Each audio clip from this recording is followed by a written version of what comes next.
कल दिन भर की चर्चा को एक बार देख लें।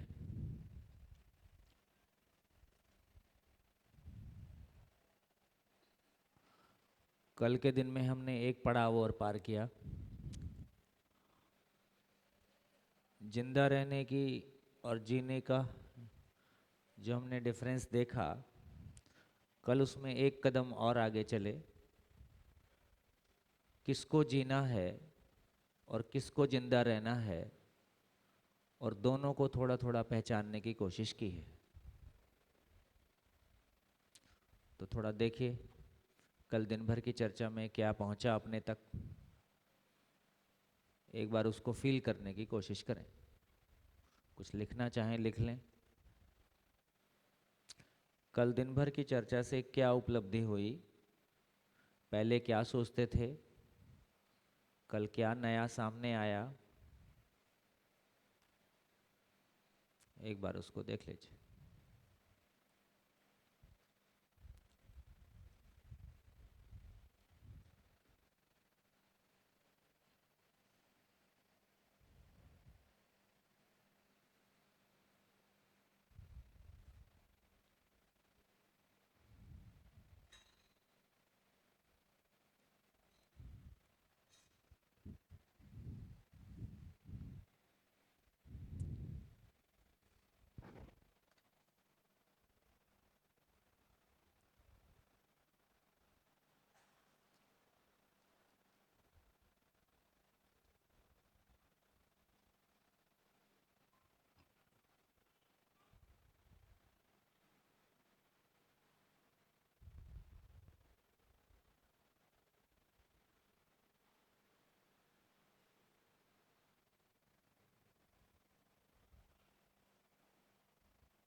अभी नहीं, अभी नहीं, अभी नहीं।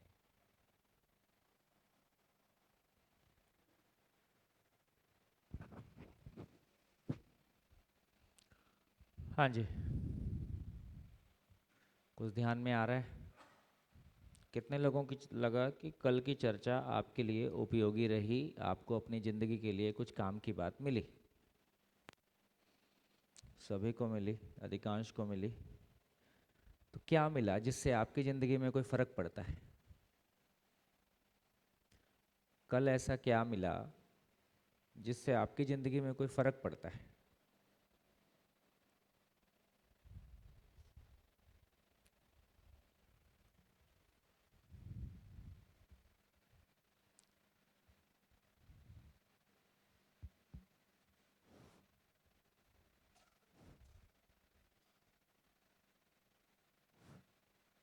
चालू है, जोर से सर। हाँ ठीक है, थोड़ा पास में लाओ। सर, हमें पढ़ने में आता था। बोनी भाई, आवाज़ कम है। Hello hello.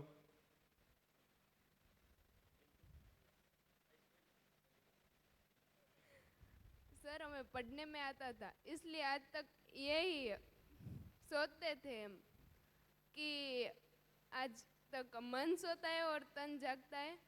लेकिन कल पता चला कि मन जागता है और तन सोता है, ये हाँ, हमारे लिए एक सोता है अच्छी बात मतलब है। इतना ही है, उसको आराम करने के लिए छोड़ देते हैं। हम्म। जैसे अभी टांग यूज़ नहीं कर रहा हूँ तो पड़ी है अपने हम्म। चुपचाप, तो मैं उधर ध्यान नहीं दे रहा हूँ। नहीं, अभी मेरे को कुछ करना है, चलना है, तो मैं ध्यान से उसको चलाता हूँ, है ना? तो शरीर को चलाने वाला मैं ही हूँ। और यदि पूरे शरीर को मेरे को यूज़ नहीं करना है अभी, तो पूरे शरीर को यूज़ नहीं करना है और उसको आराम देने के लिए छोड़ देना है ना। उस बीच में ब्रेन रिलैक्स हो जाता है। अभी थोड़ी देर आगे चर्चा करेंगे कि जीवन और शरीर आपस में कैसे काम करते हैं, तो अपने को और क्लैरिटी बनेगी। हाँ जी, बढ़िया। और हेलो, हाँ good morning sir, my self Kirti Thakkar. जी, મારે ખુશ રહેવું એ મારી જવાબદારી છે, हाँ मेरा खुश रहना मेरी मेरी जिम्मेदारी। रिस्पॉन्सिबिलिटी है. हाँ वो मुझे बहुत ओपन हुआ कल. हाँ, ये काम की बात है। कितने लोगों का इस बात पे ध्यान चला गया कि पैसे कमाना बाद में मेरी जिम्मेदारी है, फिजिकली फाइनेंशियली सेल्फ रिलायंट होना भी हम सबकी जिम्मेदारी है ना। लेकिन अपनी खुशी के लिए सेल्फ रिलायंट होना ये मेरी पहली जिम्मेदारी है मानव होने के नाते। तो कितने लोगों का इस बात पे ध्यान चला गया कि मेरा खुश रहना मेरी जिम्मेदारी है। जो हाथ नहीं उठा रहे दूसरे गले पड़ेंगे। और एक ये भी हुआ sir, each and every problem, हर एक प्रॉब्लम का सॉल्यूशन है ही, हाँ 100% है. समस्या है तो समाधान है ही। Yes, yesterday I experienced and I have solved the problem today morning. आज मॉर्निंग में वो सॉल्व हो गया. अच्छा, yesterday नाइट का प्रॉब्लम चल रहा था, क्या आज था? मॉर्निंग में सॉल्व हो गया. बताने लायक है। हाँ हाँ है ना सर. yesterday शाम को आफ्टर डिनर मेरा फ़ोन स्विच ऑफ हो गया था, तो मुझे ऑपरेट करना भी अच्छी तरह नहीं आता है. मैंने जब स्विच ऑन किया तो पिन नंबर डिमांड किया, तो मैंने जो पिन नंबर डाला तो वो नहीं खुलता था. तो हमारे ये कम्युनिटी में से 2 पीपल, एक प्रिंसिपल जो है और एक पारस भैया ने मुझे हेल्प किया, तो भी ओपन नहीं हुआ क्योंकि मुझे कोई पासवर्ड याद नहीं था. तो पूरी रात मैंने थोड़ा, क्योंकि मैं बाहर हूँ, मेरा दोनों बच्चे भी बाहर है, हस्बैंड भी अब्रोड है, चारों दिशा में है, और कोई फ़ोन करेगा तो उसको परेशान। टेंशन होता है कि मम्मा फ़ोन क्यों नहीं उठाती. तो मेरे पास कोई नंबर भी नहीं है, ना कोई किसी का नंबर याद है. तो पूरे रात में 2:30-3 बजे तक मैं थोड़ा दैट इज़ टेंशन में थी कि बच्चे फ़ोन करेंगे तो टेंशन करेंगे. तो मुझे एक ट्रस्ट था कि जो ये डायरी में लाई उन्हें, उसमें से कोई एक नंबर तो मिल जाएगा. वैसे ये डायरी न्यू है, पर कोई एक पेरेंट का नंबर मिल गया जो मेरे पास ट्यूशन्स में बच्चे आते हैं. आज मॉर्निंग में पेरेंट्स को फ़ोन किया कि मेरे घर पे जाके मेरे बच्चे को बोलो ना कि ये नंबर पर मुझे फ़ोन करे. एक फ्रेंड दीपिका है, उसका नंबर ऊपर उससे फ़ोन किया था, ये नंबर पर फ़ोन करें. वो वहाँ पे फटफट मीन्स जल्दी गया और मेरा कांटेक्ट हो गया. मैंने मेरा प्रॉब्लम उसको बता दिया कि जब तक मेरा फ़ोन ऑन नहीं होगा तब टेंशन मत करना. दैट मीन्स ये मेरी फ्रेंड का नंबर है, कोई काम हो तो मुझे ये नंबर पर फ़ोन करना, और रिलैक्स्ड. Thank you sir. जी हाँ जी, बढ़िया। और हाँ माइक।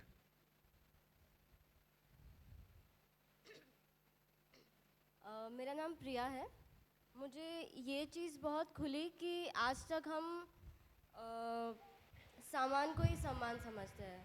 मतलब मैं अगर ये कुछ नया कर लूँगी, अच्छे कपड़े पहन लूँगी तो लोग मेरा सम्मान करेंगे, लोग प्रशंसा करेंगे और उससे सुख मिलेगा. बट वो क्षणिक सुख है, ऐसा दिमाग में नहीं आता था.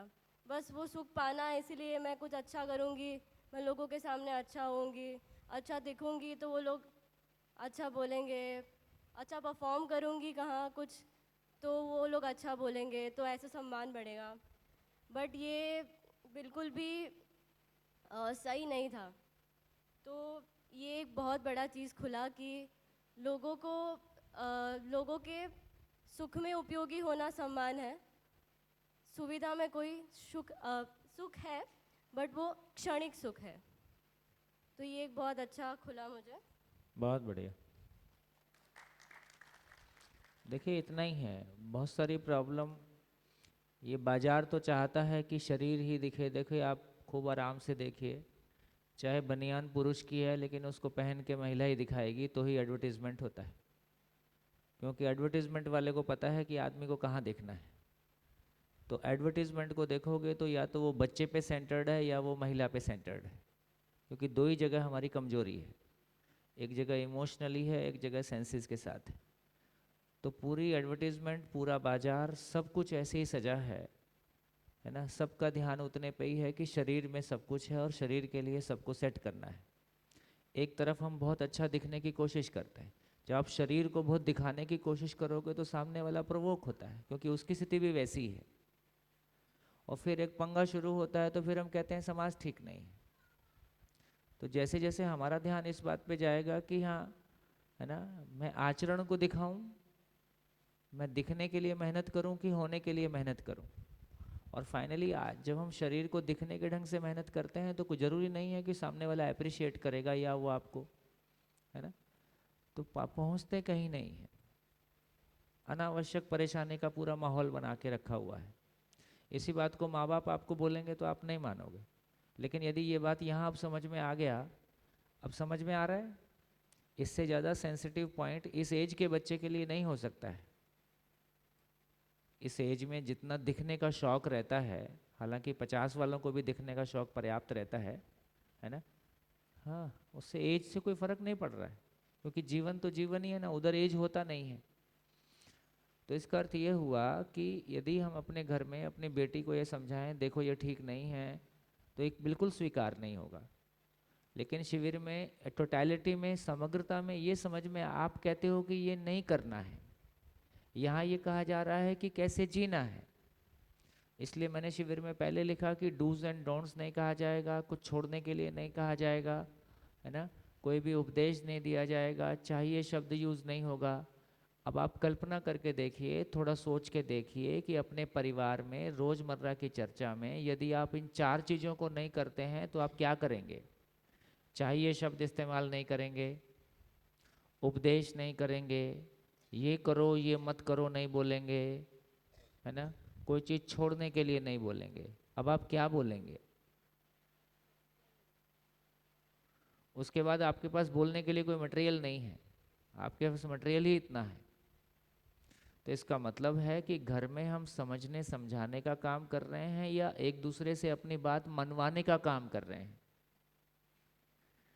घर में, स्कूल में, ऑफिस में, कॉलेज में हम एक दूसरे के साथ समझने समझाने का काम कर रहे हैं या अपनी बात मनवाने का काम कर रहे हैं। मैं उम्र में बड़ा हूँ इसलिए मेरी बात मान लो, मैं पैसे से बड़ा हूँ इसलिए मेरी बात मान लो, मैं डिग्री से बड़ा हूँ इसलिए मेरी बात मान लो, मैं पद से बड़ा हूँ इसलिए मेरी बात मान लो।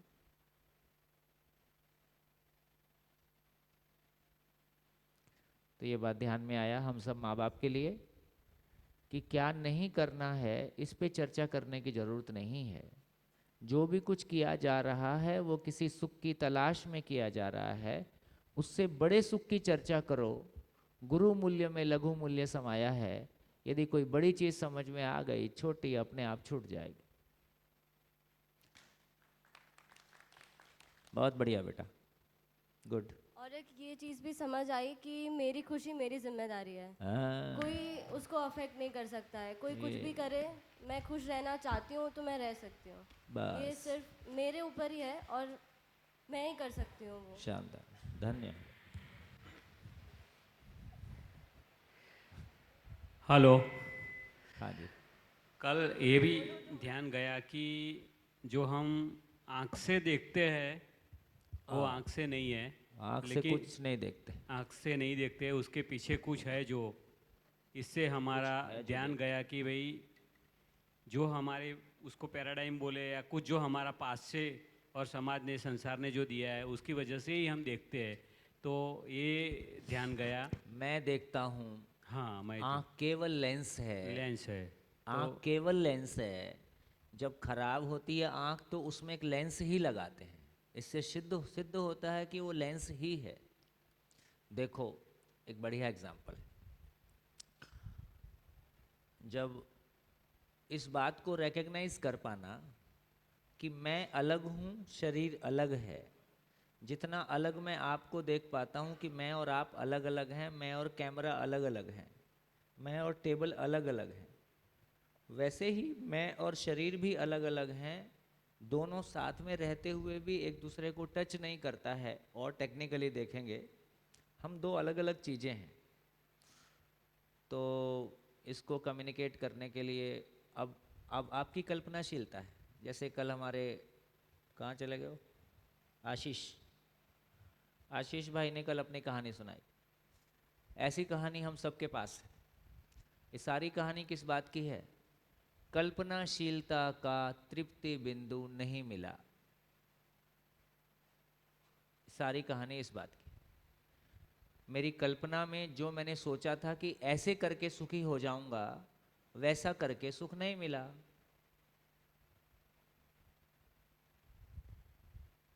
और लास्ट में थकान हाथ में आती है। फिर वही लास्ट का सेंटेंस है कि जी सुख दुख साथ साथ है, जीवन एक संघर्ष है, संसार माया है, कुछ समझ नहीं आया। तो इसका मतलब ये हुआ कि प्रॉब्लम संसार में नहीं है, प्रॉब्लम मेरी है कि मेरे को सुख का एड्रेस पता नहीं है। तो हमारे एक मित्र DRDO में हैं, गंगवार जी, उनका एग्जाम्पल मेरे को अक्सर याद आता है। शुरुआती दिनों में जब मैंने शिविर लेना शुरू किया था और उन्होंने एक शिविर किया, तो कुछ दिन बाद उन्होंने घर से फ़ोन किया कि भैया आज समझ में आ गया है कि जीवन और शरीर अलग अलग होता है। सुबह सुबह 6 बजे ना, मैं तो सो रहा था। तो मैं यार कम से कम मेरा जीवन शरीर साथ बने रहने दो, है ना। तो बोले जब खुशी मिलती है ना तो लगता है अभी शेयर करूँगा। तो उन्होंने बताया कि कैसे समझ में आया।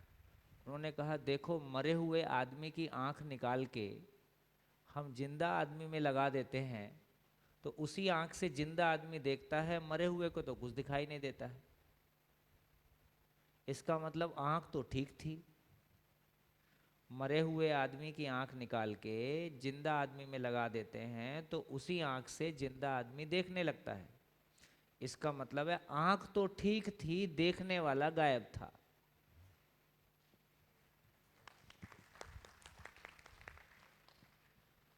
तो जो कुछ आपके सामने कहा जा रहा है, ये मेरे कहने से आपको ज्ञान होने वाला नहीं है। सुनने से ज्ञान नहीं होता है। उस सुनने को आप अपने ऑब्जर्वेशन में लाओगे, आप अपने फीलिंग में लाओगे, आप अपने निष्कर्षों तक पहुंचोगे। ये यात्रा आपकी अपनी है। तो जो भी कुछ कहा जा रहा है उससे सहमत होने से काम नहीं चलेगा, खुश होने से भी काम नहीं चलेगा, ताली बजाने से भी काम नहीं चलेगा, एप्रिशिएट करने से भी काम नहीं चलेगा। जो कुछ कहा जा रहा है उसको स्वनिरीक्षण में ले जाना, जो कुछ कहा जा रहा है उसको स्वनिरीक्षण में ले जाना, अपने में ऑब्जर्व करना। हाँ ऐसा हो रहा है या ऐसा नहीं हो रहा है। नहीं हो रहा है तो भी बात करेंगे, हो रहा है तो उसको एक्नॉलेज करेंगे। और एक यदि हो रहा है तो एक बार होगा कि बार बार होगा? हमेशा ही होता है। तो इसका मतलब है फिर हमको भरोसा हो जाएगा, ये तो नियम है। जो बार बार होता है, हमेशा होता है, ऐसे ही होता है। नियम की परिभाषा है कि वो अपरिवर्तनीय होता है। तो हमको फिर उसका, इसी का नाम विश्वास है ना। नियम को पहचान लेना, निरंतरता को पहचान लेना, ऐसा ही होता है ना, सभी के साथ होता है। तो फिर हमको इसी का नाम विश्वास है, क्योंकि वो बदलता नहीं है, इसलिए हमारा विश्वास भी बदलता नहीं है। आज आप अच्छा व्यवहार करते हो, कल आप खराब व्यवहार करते हो, तो मेरे को आपके प्रति विश्वास नहीं होता है, क्योंकि उसमें निरंतरता नहीं है। तो जब कोई चीज़ लगातार एक जैसी है तभी उसके प्रति विश्वास होता है। तो ऐसा हमको ऑब्जर्वेशन में ले जाना है हर चीज़ को। जो कुछ कहा जा रहा है, यदि कहा जा रहा है कि आँख से नहीं दिखता है, अब तक हम सोचते थे कि आँख से दिखता है, आँख से नहीं दिखता है। जिसकी आँख बिल्कुल नहीं है उसको भी दिखता है। कैसे? जिसकी आंखें है ही नहीं परमानेंटली, उसको दिखता है कि नहीं दिखता है? दिखता है। कैसे? कैसे है? ब्रेन लिपि आती है। अच्छा, सेंसेस। तो देखिए आप ही बोलते हैं मैं खाकर देखता हूं, इसका मतलब जीभ से भी दिखता है। मैं पीकर देखता हूं, मैं सूंघ कर देखता हूं, मैं चल के देखता हूं, मैं सुन के देखता हूँ और देख लूँगा।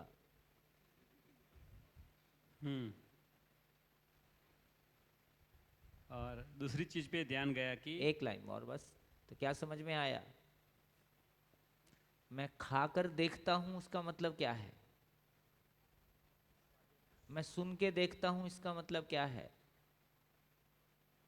तो पांचों इंद्रियों से मैं जो कुछ भी इंफॉर्मेशन लेता हूं मैं कुल मिला के उसको समझता ही हूं। तो सूत्र है, समझा तो देखा, नहीं समझा तो नहीं देखा। समझा तो देखा, नहीं समझा तो नहीं देखा। और दूसरा सूत्र है, समझ है तो गलती नहीं, गलती है तो समझ नहीं। दोनों सूत्र जोड़ दीजिए। समझा का मतलब है देखा, नहीं समझा तो देखा कि नहीं देखा? नहीं देखा। और समझ में आया तो इसका प्रमाण क्या होगा? समझ है तो गलती नहीं, गलती है तो समझ नहीं, है ना? इसका मतलब है समझा तो देखा, देखा तो जिया। यदि आचरण में नहीं आया तो नहीं देखा। तो दो आंख से कुछ नहीं, केवल खाना पीना दिखाई देता है, शरीर दिखाई देता है। जीने की कोई चीज आंख से दिखाई नहीं दे रही है अभी। इसलिए दो आंखें स्वस्थ होने के बावजूद भी हम जीने के लिए तो अंधे हैं, जीने की आंख अभी नहीं खुली है। ये बात ध्यान में आती है। बढ़िया। हाँ जी। सत्य मुझ में और संसार में स्थापित हो, हाँ, उसके पर भी ध्यान गया कि भाई बस सार मैं बात इतनी ही है, बाकी खाना पीना। कि मैं क्या कर रहा हूँ, हाँ, क्या क्या एक्टिविटी कर रहा हूँ, और क्या कर रहा हूँ, क्यों कर रहा हूँ, हाँ क्यों कर रहा हूँ, और मैं बोल रहा हूँ तो क्यों बोल रहा हूँ। बराबर। तो इससे ध्यान जाता है कि भाई मैं स्थापित हो जाता हूँ कि सत्य के स्थापित होने के लिए क्या बात। मेरी मेरी मेरी ध्यान जा रही है कि नहीं जा रही, मैं क्या कर रहा हूँ बहुत। माइन्यूटली। क्या मैं मेरे ईगो को मतलब करता हूँ, बाहर नहीं बोलता, लेकिन अंदर क्या मैं ईगो को उसको पोषित करता हूँ, उसके पर भी ध्यान गया। और समस्या है तो जो समस्या नहीं है, लेकिन जो है वो मेरी समझ में प्रॉब्लम है, उसके बहुत पर भी ध्यान गया। और तीसरी बहुत महत्व की चीज़ की भी, प्रकृति में जो भी है वो आउट ऑफ लव है। हाँ, हाँ, ये बहुत बड़ी चीज़ है कि और भाई इसलिए मैं भी प्रकृति में हूँ, मैं भी आउट ऑफ लव। तो जब तक मेरा आचरण प्रकृति के अनुरूप नहीं हो जाता है तब तक मुझको भी तृप्ति नहीं है मेरी। मैं बिल्कुल नहीं कह रहा हूँ कि दूसरों को खुश करना है, दूसरों के लिए कुछ करना है, कुछ मत करो, सबको मरने दो। मैं खुश हो जाऊं तो भी चलेगा। कोई समाज सेवा नहीं, कोई दूसरों के सुख दुख की चिंता मत करो, केवल अपने सुख की चिंता किया जाए और सुख की निरंतरता को पाया जाए, क्योंकि उससे कम में तो मेरा नहीं चलेगा। लेकिन धीरे से ये समझ में आता है कि जीने देना ही जीना है, ये मजबूरी है, इस एग्जिस्टेंस का डिजाइन ही ऐसा है कि जीने देना ही जीना है, क्योंकि पूरी नेचर का डिजाइन ही ऐसा है। हर इकाई स्वयं में व्यवस्था है, बड़ी व्यवस्था में भागीदार है। बड़ी व्यवस्था में भागीदारी होना ही उसका महत्व है, उसके होने का पर्पस है। तो खुले आसमान के नीचे जाइए, दोनों बाहें ऊपर उठाइए, आंखें आसमान में गड़ाइए और पूछिए, मैं इस दुनिया में नहीं भी रहता हूं तो दुनिया में क्या फर्क पड़ता है? कल से मैं इस दुनिया में नहीं हूं तो इस दुनिया में क्या फर्क पड़ता है? क्या आंसर आता है? क्या आंसर आता है? यदि कोई फर्क नहीं पड़ता है तो आप 70 किलो का बायोमास है और उस धरती के रिसोर्स यूज कर रहे हैं, आउटपुट कुछ नहीं है। तो आप धरती के लिए लायबिलिटी हैं कि आप धरती के लिए एसेट हैं?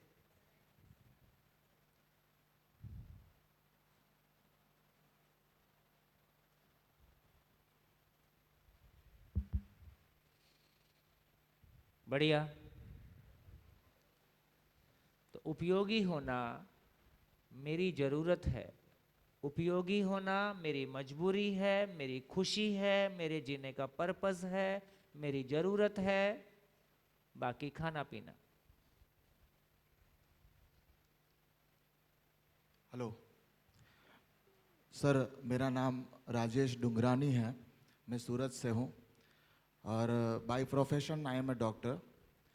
क्या पशु वाला, आदमी वाला या एकेडमिक वाला? ना, आदमी वाले सर। आदमी वाला। सर मेरा कल पहला दिन था, मेरा? तो मैं आपकी first day, yesterday was my first day. अच्छा, मैं कल ही आया हूँ। कल ही आया। तो मैंने कल जो पाया उसके पहले आपकी अनुमति से 2 बातें मेरे बारे में बोलना चाहूँगा सर। मेरी आवाज़ पहुँच रही है आप सब? थोड़े माइक दूर रखिए। हेलो, हाँ, अब बराबर है? अब ठीक। Sir, I was also invited for Ahmedabad शिविर। अच्छा, आप राधे उपवन में थे? लेकिन मैं नहीं आ पाया था। मैंने सोचा कि कोई प्रोफेशनल लाइफ कोच और जो हमारे लाइफ में जो भी रूटीनली जो मोटिवेशनल जो भी आते रहते हैं, तो सोचा कि हमने 15-20 साल मेडिकल और बाकी जो ये practice, I am practicing since last 25 years, और बाकी रूटीन में हम पेशेंट से बहुत सारा सीख लेते, तो हमको कोई ज़रूरत नहीं है, ऐसा मेरा मानना था। और ऐसा कल मैंने जो पाया कि बहुत सारी चीज़ें हमसे छूट जाती है। जैसे सुख के लिए हम लोग कुछ ना कुछ पैंतरे करते रहते हैं। जैसे हम ट्राइबल एरियाज़ में मेडिकल कैंप फ्री शिविर करते हैं, तो कुछ थोड़े दिन के लिए वो चार्जिंग होता है, लेकिन वो फिर से हवा निकल जाती है। कुछ नहीं। तो धीरे धीरे ऐसा अभी कल हमको लगा कि ये जो एंटिटी जो आपने बताई वो कुछ अलग एंटिटी है। वो अलग है। हाँ, तो वो निरंतर समझ से जो एक निरंतर जीवन जो होता है, क्योंकि जीवन के बहुत सारे डेफिनेशंस जो हमको मालूम होता है, उसके अलग जो मेरी डिक्शनरी में नहीं था जीवन, जो आपने कल समझाया। क्योंकि जीवन मार्स पे भी होता है, कोशिकाओं में होता है, वो सब जीवन का मालूम था। डॉक्टर लोग समझते हैं तो मैं अपने आप को ऋणी फील करता हूँ। और मैंने ये 10 साल पहले कहा था, जिस दिन शिविरों में डॉक्टर आने लगेंगे समझो अच्छे दिन आ गए। तो कल तो मेरा पहला दिन था। मैं नर्सरी के प्ले ग्रुप वाला स्टूडेंट हूँ, तो उतना कुछ पल्ले नहीं पड़ रहा, लेकिन फिर भी जो एक टेक होम मैसेज मेरे को मैं ले जाना चाहूँगा, ये समस्या जो हम रूटीनली भी कम अक्रॉस, बहुत सारी कॉम्प्लेक्सिटीज़ डेली रूटीन लाइफ में होती है। शॉर्ट टेम्पर हो जाते हैं स्टाफ के साथ या एम्प्लॉयज़ के साथ, बहुत बार कुछ खराब बर्तन हो जाता है या गुस्सा आ जाता है। तो समस्या का जो आपने कल जो बताया वो मेरे को बहुत अच्छा लगा कि समस्या आपके लिए अपॉर्चुनिटी है। तो समस्या आपके लिए अपॉर्चुनिटी है और आपको खुद को अपने आप को प्रूव करना है। तो सर बहुत ही बढ़िया ये चीज़ मेरे को कल बहुत टच करी, और it will definitely prove my self बहुत बढ़िया कि कुछ अच्छा काम करेगी। बहुत बढ़िया, बहुत बढ़िया। Thank you sir. बाकी कुछ अंदर घुसाने की नहीं कोशिश बिल्कुल कर रहा हूँ मैं। बिल्कुल। देखिए मैं इसलिए, अभी हमने मेडिकल की पढ़ाई इतनी ज़्यादा मेहनत वाली है कि जैसे ही एक बच्चा 10th में सोचता है कि मेरे को मेडिकल में जाना है, अब यहाँ से ये समाज से कट जाता है, क्योंकि इसको 12 घंटे रोज़ पढ़ना है। और फिर मेडिकल लाइन वो MS करते करते बेचारा 30 साल का तो हो ही जाएगा, और फिर उसकी शादी और सेटलमेंट, तो फिर नर्सिंग होम सेटल करने में ये 40-50 का हो जाएगा। तो ये कभी समाज का हो ही नहीं पाता है।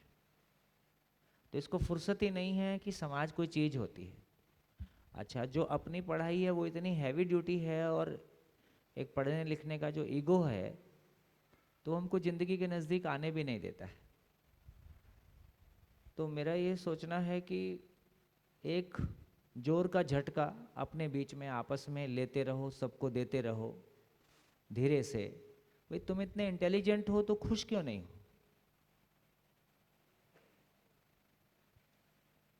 भाई तुम अपने आप को इतना स्मार्ट मानते हो, इतना पढ़ा लिखा मानते हो, किसी ऊंचे पद पे पहुंच गए हो, बहुत पैसा कमा लिया है, तो तुम खुश क्यों नहीं हो? बस केवल अपने आप से इतना पूछो। और मैं भी पूछता हूँ अपने आप से, जब भी किसी से बात करो तो अपने आप को बराबर में रखो। मुझको मिल गया है, तुमको मिल गया है, ऐसा नहीं करना है, नहीं तो वो अटैक करेगा। तो बोले मेरा इस बात पे बहुत ध्यान गया कि यार इतनी बड़ी उपलब्धि पाने के बाद भी मैं खुश क्यों नहीं हूं। तुमको क्या लगता है इस बारे में? तो हमेशा अपने को भी कटघरे में खड़ा किए रहना और सामने वाले को भी सोचने के लिए बाध्य करना, ये तमाम जिंदगी की उपलब्धियां हमको खुशी क्यों नहीं दे पा रही? ये देती हैं तो अहंकार देती हैं। मैं दूसरों से बड़ा हो गया हूं, मैं दूसरों को आगे बढ़ाने के लायक हो गया हूं कि मैं दूसरों से बड़ा हो गया हूं। दूसरों से बड़ा हो गया हूं, ये मेरा छोटापन है। दूसरों से बड़ा हो गया हूं, ये अपने छोटे होने की सूचना है। दूसरों को आगे बढ़ाने के लायक हो गया हूं, ये मेरे आगे बढ़ने की सूचना है। तो जिंदगी का सॉफ्टवेयर अलग है, ये एग्जिस्टेंस का सॉफ्टवेयर अलग है। यहाँ हम उस दुनिया के भी राजा हो जाएं तो भी उसके सामने, सत्य के सामने सर झुकाना ही होता है। एक बार जब हम अपनी शुरुआती यात्रा में थे, क्या हम लोग बड़े उबड़ खाबड़ रास्तों से गुजर के यहाँ तक इस दर्शन तक पहुँचे, तो उसके पहले काफ़ी मार खा चुके थे, तो आत्मविश्वास थोड़ा टूटा हुआ था। तो एक सज्जन जो पहले से इस यात्रा में लगे हुए थे, उनसे चर्चा होती रही, और वो काफ़ी इंटेलिजेंट व्यक्ति थे और उम्र में भी वो उस समय 50-55 के थे। तो उन्होंने मेरे से कहा कि मैंने इस अनुसंधान को समझने में 7000 घंटे लगाए हैं, और ये मुझको समझ में नहीं आया तो ये किसी को नहीं आएगा। अब हम तो तब नए नए थे, तो उसके बोलने से अपना विश्वास और हिल गया। तो मैंने आदरणीय नागराज जी से पूछा कि यदि कोई व्यक्ति ऐसा कहता है तो इसमें आप क्या बोलोगे? कोई व्यक्ति मेरे से ऐसा कहता है, मैंने नाम भी बता दिया। तो उन्होंने एक ही बात कही कि बेटा, सत्य हमारे अनुरूप होगा या हमको सत्य के अनुरूप होना है? सत्य को मेरी परिभाषा में ढलना है, सत्य को मेरे अनुसार होना है, या मुझको सत्य के अनुसार होना है? तुम्हारी 10,000 बार जरूरत होगी तो नाक रगड़ के समझोगे। जिस दिन नाक रगड़ने का मन कर जाएगा, उससे कम में सत्य समझ में नहीं आएगा। ये अहंकार से समझ में आने वाली चीज नहीं है। ये नेचर, आप नेचर के बच्चे हो, नेचर को आप नहीं झुका सकते, नेचर को आप बदल नहीं सकते। जो प्रकृति का नियम है वो है। हाँ, मैं उसके अनुरूप हो सकता हूं, और वहाँ कोई अहंकार काम नहीं आता है, वहाँ कोई डिग्री काम नहीं आती है, वहाँ कोई पद काम नहीं आता है, वहाँ आपका ब्राह्मण होना काम नहीं आता है, वहाँ आपका कुछ भी काम नहीं आता। वहाँ केवल सरलता काम आती है, वहाँ केवल प्यार काम आता है, वहाँ केवल, है ना। तो उस दिन अपने को ये बात समझ में आ गया कि ये तर्क से पकड़ने वाली चीज भी नहीं है। तर्क किसी लेवल तक हमारी मदद करता है, लेकिन किसी पॉइंट के बाद तो आपका समर्पण ही काम करता है ना। तो हर जगह के पानी पे चलने का नियम अलग है, धरती पे चलने का नियम अलग है, आकाश में चलने का नियम अलग है। तो संसार में चलने के जो नियम है वो जिंदगी में काम नहीं आते हैं, बल्कि सांसारिक सारी उपलब्धियां जब जिंदगी के दरवाजे में आते हैं वो बाधा के रूप में सामने आती। सारी सांसारिक उपलब्धियां जब जिंदगी के दरवाजे में आते हैं, सांसारिक उपलब्धियां मतलब मैं बहुत इंटेलिजेंट हूं, तो इंटेलिजेंट होने का ईगो रहता है, एक तार्किक होने का भी ईगो रहता है। हमको भी ये ईगो था, है ना। मैं एक ऐसा क्वेश्चन बनाऊं जिसका उत्तर नागराज जी के पास ना हो, इसमें मैंने 3 साल खराब किए।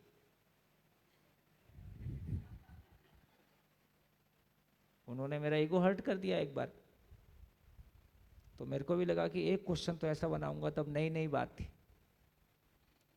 और मैंने उनसे झूठ भी बोला था।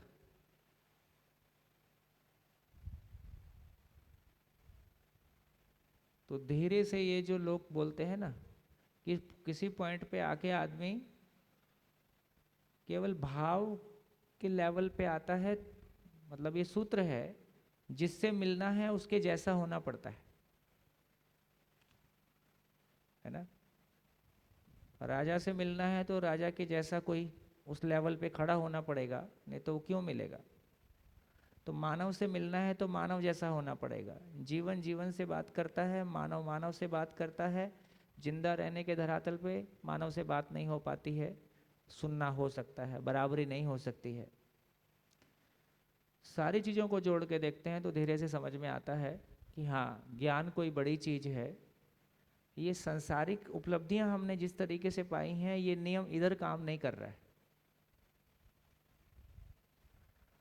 तो जैसे जैसे हम जिंदगी के नज़दीक आते हैं तो वो दुनिया अलग हो जाती है। इसलिए मेरा डॉक्टर लोगों से विशेष अनुरोध है कि सबको प्रिस्क्रिप्शन में आप क्या चीज़ के डॉक्टर हैं?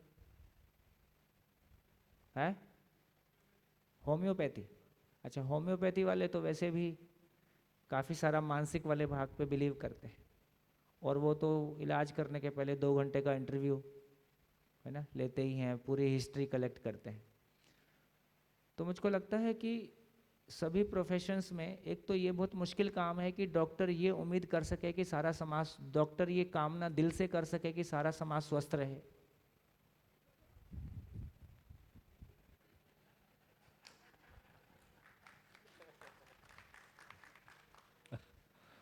हमारा एक मित्र है, वो स्टील की रॉड्स जो हड्डियां टूटने पे लगाई जाती हैं, उसका होलसेल का बिजनेस है।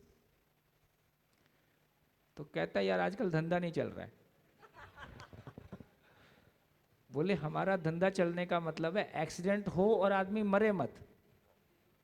भाई एक्सीडेंट हो गया, मर गया तो स्टील की रॉड तो लगवाएगा नहीं। तो एक्सीडेंट भी होना चाहिए और मरना भी नहीं चाहिए, इस बीच में हमारा धंधा है। आप बताइए उसका धंधा चलने का मतलब क्या है? एक्सीडेंट होते रहें और आदमी मरे मत, काफी क्रिटिकल धंधा है। तो मुझको लगता है कि इस बात को भी हम बहुत, इसलिए डॉक्टर का मानवीय होना बहुत मुश्किल काम है। लेकिन एक गुंजाइश है, फिर चाहे डॉक्टर हो या कोई भी हो, यदि वो अपने आप को मानव के रूप में पहचानता है और ये पहचान पाता है कि जीवन की आवश्यकता अलग है, मेरी आवश्यकता अलग है, और मेरी आवश्यकता निश्चित है और ये आराम से आ जाएगी। इसके लिए मेरे को ये कामना करने की ज़रूरत नहीं है कि धंधा कैसा चलेगा। अच्छा, खाली बैठा भी आदमी क्या करे अपने क्लिनिक में या अपनी दुकान में? तो जब ग्राहक नहीं आएगा, पेशेंट नहीं आएगा, तो बढ़िया वो अपने इवॉल्व होने के लिए ध्यान देगा, बढ़िया अध्ययन में लगा रहेगा, है ना। तो जब तक आदमी के पास 24 घंटे का कार्यक्रम नहीं होगा तो वो अपने धंधे को ही बढ़ाने का सोचता है, जबकि मानव का मूल धंधा मानवीयता है। मानव का मूल धंधा मानवीयता है, इसलिए हम सबका धंधा एक है, बाकी खाना पीना।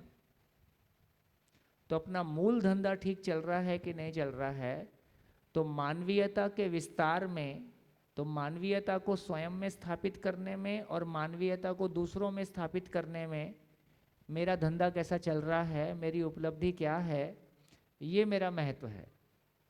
तो फिर आप सभी को प्रिस्क्राइब करें, जो भी पेशेंट आपके पास आए, कम से कम 2 शिविर, 2 शिविर के कम में ये बीमारी ठीक होगी नहीं। ये बीमारी साइकोसोमेटिक है, और मैं मजाक थोड़ी कर रहा हूं, है? हाँ, तो सभी डॉक्टर्स के लिए इससे ऐसा करके उनको खुद को सुकून मिलेगा और उनका मानवीयता का धंधा और बेहतर चलेगा। तो हमारा मानवीयता का धंधा भी बेहतर चले और हमारे खाने पीने का जुगाड़ भी बढ़िया चले, दोनों चलेगा। इससे कम में संभव नहीं है। हम मानव हैं, यदि मानवीयता में हमारा योगदान नहीं होगा तो हम ऋणी होके मरेंगे, ये दुर्घटना है कि मैक्सिमम लोग जिस स्टेट ऑफ माइंड के साथ अपनी जर्नी शुरू करते हैं उसके नीचे के लेवल पे उसको क्लोज करते हैं। ये मजाक नहीं बोल रहा हूं। मैक्सिमम लोग जिस स्टेट ऑफ माइंड से अपनी जर्नी शुरू करते हैं उससे लॉस में वो उसको खत्म करते हैं। मैक्सिमम लोगों की कहानी ऐसी है। इसका प्रमाण क्या है? यदि उम्र बढ़ने के साथ साथ भूतकाल की पीड़ा, वर्तमान से विरोध, भविष्य की चिंता बढ़ती हुई दिखाई देती है कि घटती हुई दिखाई देती है? यदि उम्र बढ़ने के साथ साथ ये भूतकाल की पीड़ा, वर्तमान से विरोध, भविष्य की चिंता बढ़ती हुई दिखाई देती है तो जिंदगी की कंपनी लॉस में है कि प्रॉफिट में है? तो एक आदमी अपने अंतिम सांस छोड़ते समय यदि बहुत दुखद मनस्थिति के साथ कि जिंदगी असफल रही, कुछ खात में नहीं आया, कोई किसी का नहीं है, सब बेकार है, कितने लोग होंगे जो इस मनस्थिति के साथ शरीर छोड़ते होंगे?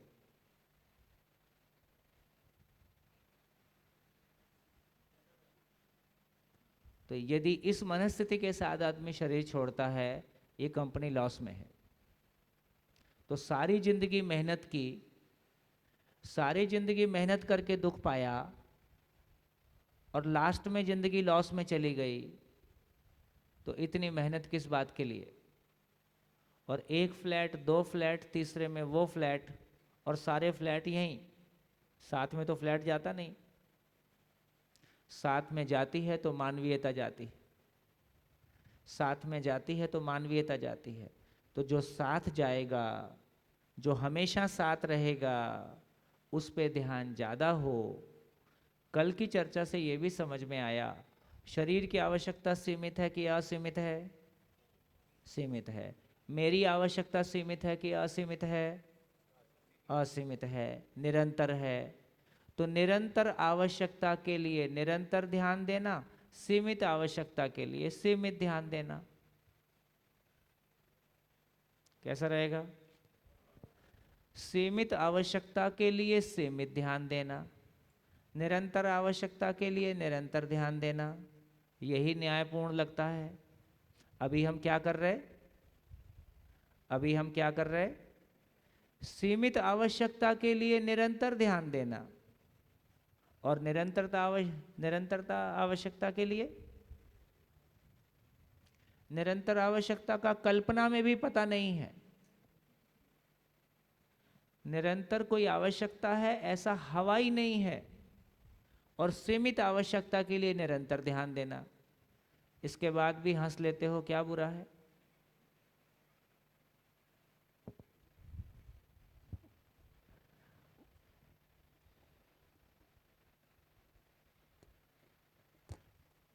सॉरी। नमस्कार भैया जी। आपने जो बताया कि मानव का मूल धंधा मानवीयता है, वो बहुत बड़ी बात है। आपको ठीक लग रही है ये बड़ी बात है। भाई जिसकी कंपनी में 5,000 लोग काम करते हों, जिसका इधर वाला धंधा भी ठीक चल रहा हो, उसको ये धंधा ठीक लगने लगे, ये बड़ी बात। भैया ये जीवन का जो मतलब चल रहा है उसमें हम आत्मखोज करते हैं, तो ऐसा लग रहा है कि जब भी फैमिली में और उसमें साधन की कमी रहती है तभी प्रेम भाव बहुत ज़्यादा रहता है। और जब भी मतलब चीज़ आती रहती है, साधन आते रहते हैं, फिर तो प्रेम चीज के साथ हो जाता है ना। फिर बात ऐसा ही होता है। तो वैसे बिजनेस में आगे बढ़ते गए, वैसे सुख सुविधा बढ़ती गई, तो ऐसा महसूस होता है कि परिवार में बाहर के लोगों को लगता है कि नहीं ये परिवार एकदम साथ में है, लेकिन हम अंदर से खोजते हैं कि नहीं, हकीकत में हम बहुत बढ़िया, साथ में नहीं है।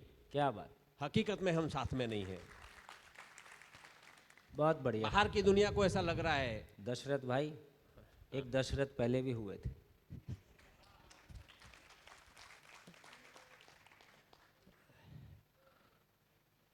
बहुत बढ़िया।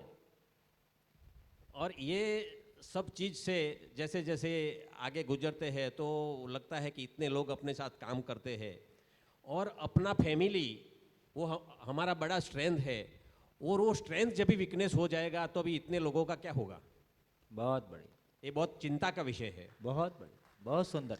और ये चिंता का विषय के लिए हम चारों ओर ढूंढते हैं, ये करते हैं, लाखों रुपए वाले कंसल्टेंट ढूंढते हैं, फैमिली कोड ऑफ कंडक्ट बनाओ, ये सब बनो, ये सब चीज,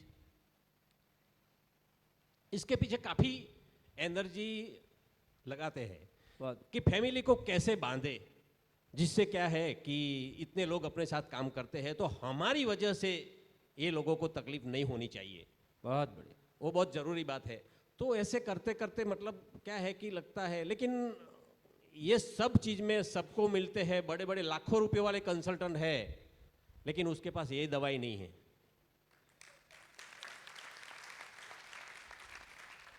क्या कि ये सब चीज़ जब भी वो रूल्स रेगुलेशन बनाते हैं, पूरा सब आदमी को, फैमिली का हर मेंबर को फ्रीडम मिलना चाहिए, फैमिली का हर मेंबर को उसके काम करने का भी संतोष होना चाहिए, ये होना चाहिए, इसके लिए ये रूल्स, इसके लिए ये सभी बात मतलब करने के बाद भी ऐसा लग रहा है कि नहीं, इससे काम नहीं होगा। तो आज का ये शिविर से तो हमको लाखों रुपये का फायदा हो गया है। और ये जो हर फैमिली मेंबर के लिए जब भी जिंदा रहने की धरातल पे सबको अलग अलग चीज़ पसंद आती है, सबसे अलग अलग चीज़ है, तो उसको एक लेवल पे लेके जाना बहुत मुश्किल लग रहा है। संभव नहीं है, संभव नहीं है। सर कटा लो तो संभव नहीं। नहीं, संभव नहीं है, अभी मालूम पड़ा, लेकिन हम तो कोशिश कर रहे थे संभव होगा ऐसा समझ के, तो ये बात, लेकिन जब भी जीने की धरातल पे लक्ष्य एक हो जाता वो है, एक हो नहीं सकता, ये भी संभव नहीं, वो मतलब एक से अलग हो नहीं सकता। जो है उसमें अब आप कैसे ना करोगे कि आपको सम्मान नहीं चाहिए, आपको सुख नहीं चाहिए, यहाँ वो एक ही है। बराबर। और जब ये इतना बड़ा दरवाजा खुल गया तो फिर वो जो भौतिक चीजों में भिन्नता है वो मैटर नहीं करती है ना। जब प्यार रहता है दो लोगों में, फिर एसी नहीं है तो भी काम चल जाता है, फिर एसी की जगह कूलर लगा लेंगे। लेकिन फिर वो एक को मिला एक को नहीं मिला, फिर उसको लगता है कि जैसे अपने किसी दोस्त की दुकान पे जाते हैं तो वो पैसा लेना नहीं चाहता, हम देना चाहते हैं, उल्टा हो जाता है। वो हमको देना चाहता है कम पैसे में, हमने नहीं, अपना हिस्सा नहीं लेना, भाई तू ऐसा मत कर। तो जहाँ प्यार होता है हम देना चाहते हैं। तो तीन तरह के रिश्ते मानव के बीच में हैं, एक देन देन है, एक लेन देन है, एक लेन लेन है।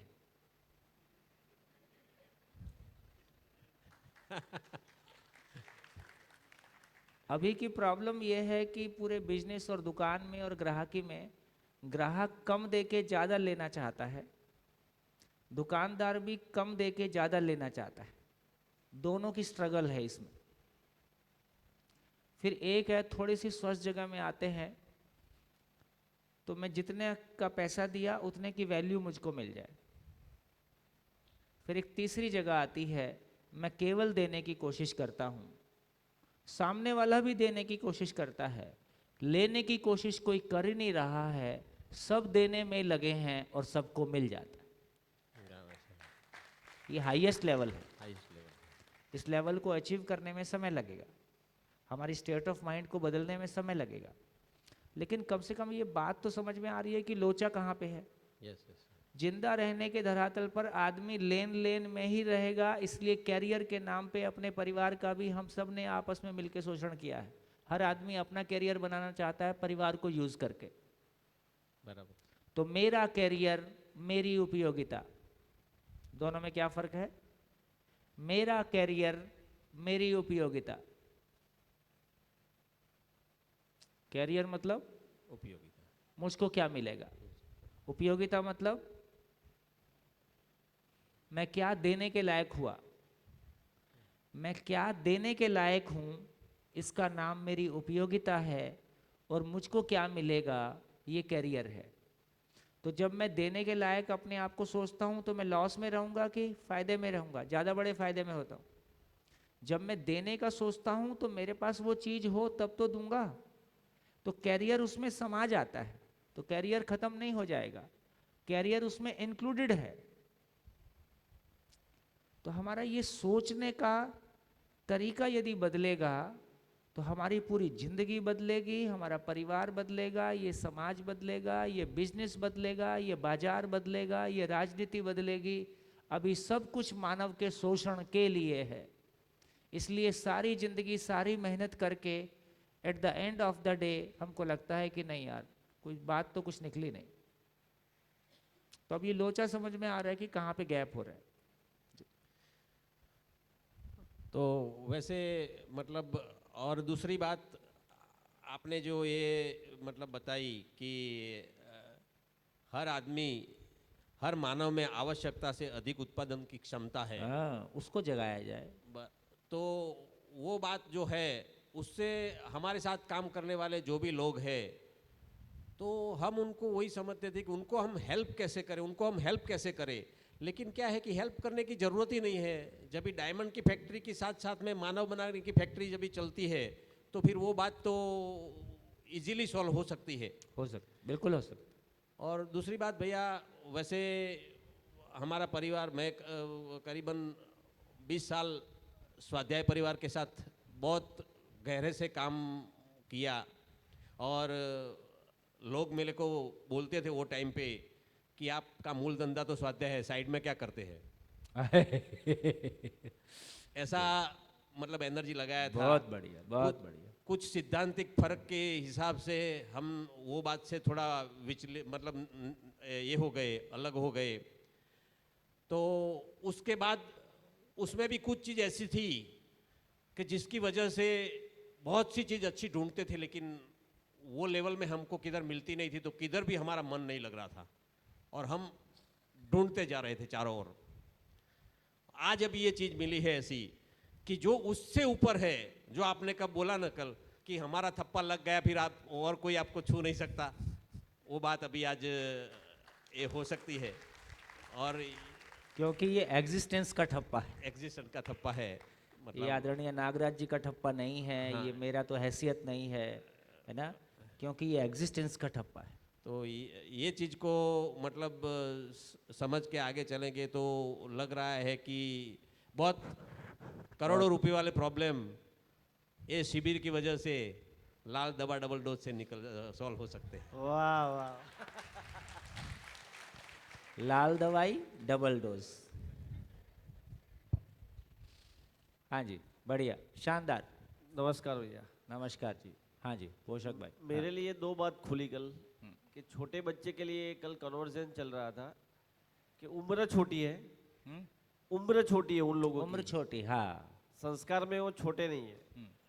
तो कल जैसे आपने वो पदार्थ अवस्था वाला और रोटी कपड़ा मकान वाला क्रिएट किया तो मैं ऑब्जर्व कर रहा था सब बच्चों को, तो उन्होंने स्वयं में भोजन में बगाड़ नहीं किया। अगले दिन जिन्होंने बगाड़ किया था और मेरी नज़र चली गई तो मेरे को डिश आके दिखा गए। तो पहले में कुछ न कुछ स्टेट ऑफ माइंड में चलता था कुछ गलत हो रहा है, ये नियम में नहीं है यार। तो पहले 2 दिन में व्यग्रता में था। तो कल से मैं देख रहा हूँ बच्चों का पार्टिसिपेशन, तो मैं उन लोगों को छोटा समझता था कि छोटे हैं नहीं समझ पाएंगे, शिविर का एक लेवल है। तो मैं ऐसा पा रहा हूँ अभी बच्चे हमारे से ज़्यादा पा रहे हैं। तो जिस लेवल से प्रिया ने पार्टिसिपेट किया, वेदांत ने किया, तो मेरी समझ के बात है। और मेरे घर में अभी एक ज़बरदस्त इश्यू चल रहा है, तो प्रभावित में बिल्कुल मेरी माँ को अभी एम्बुलेंस से घर ले जा रहा है मेरे गांव में।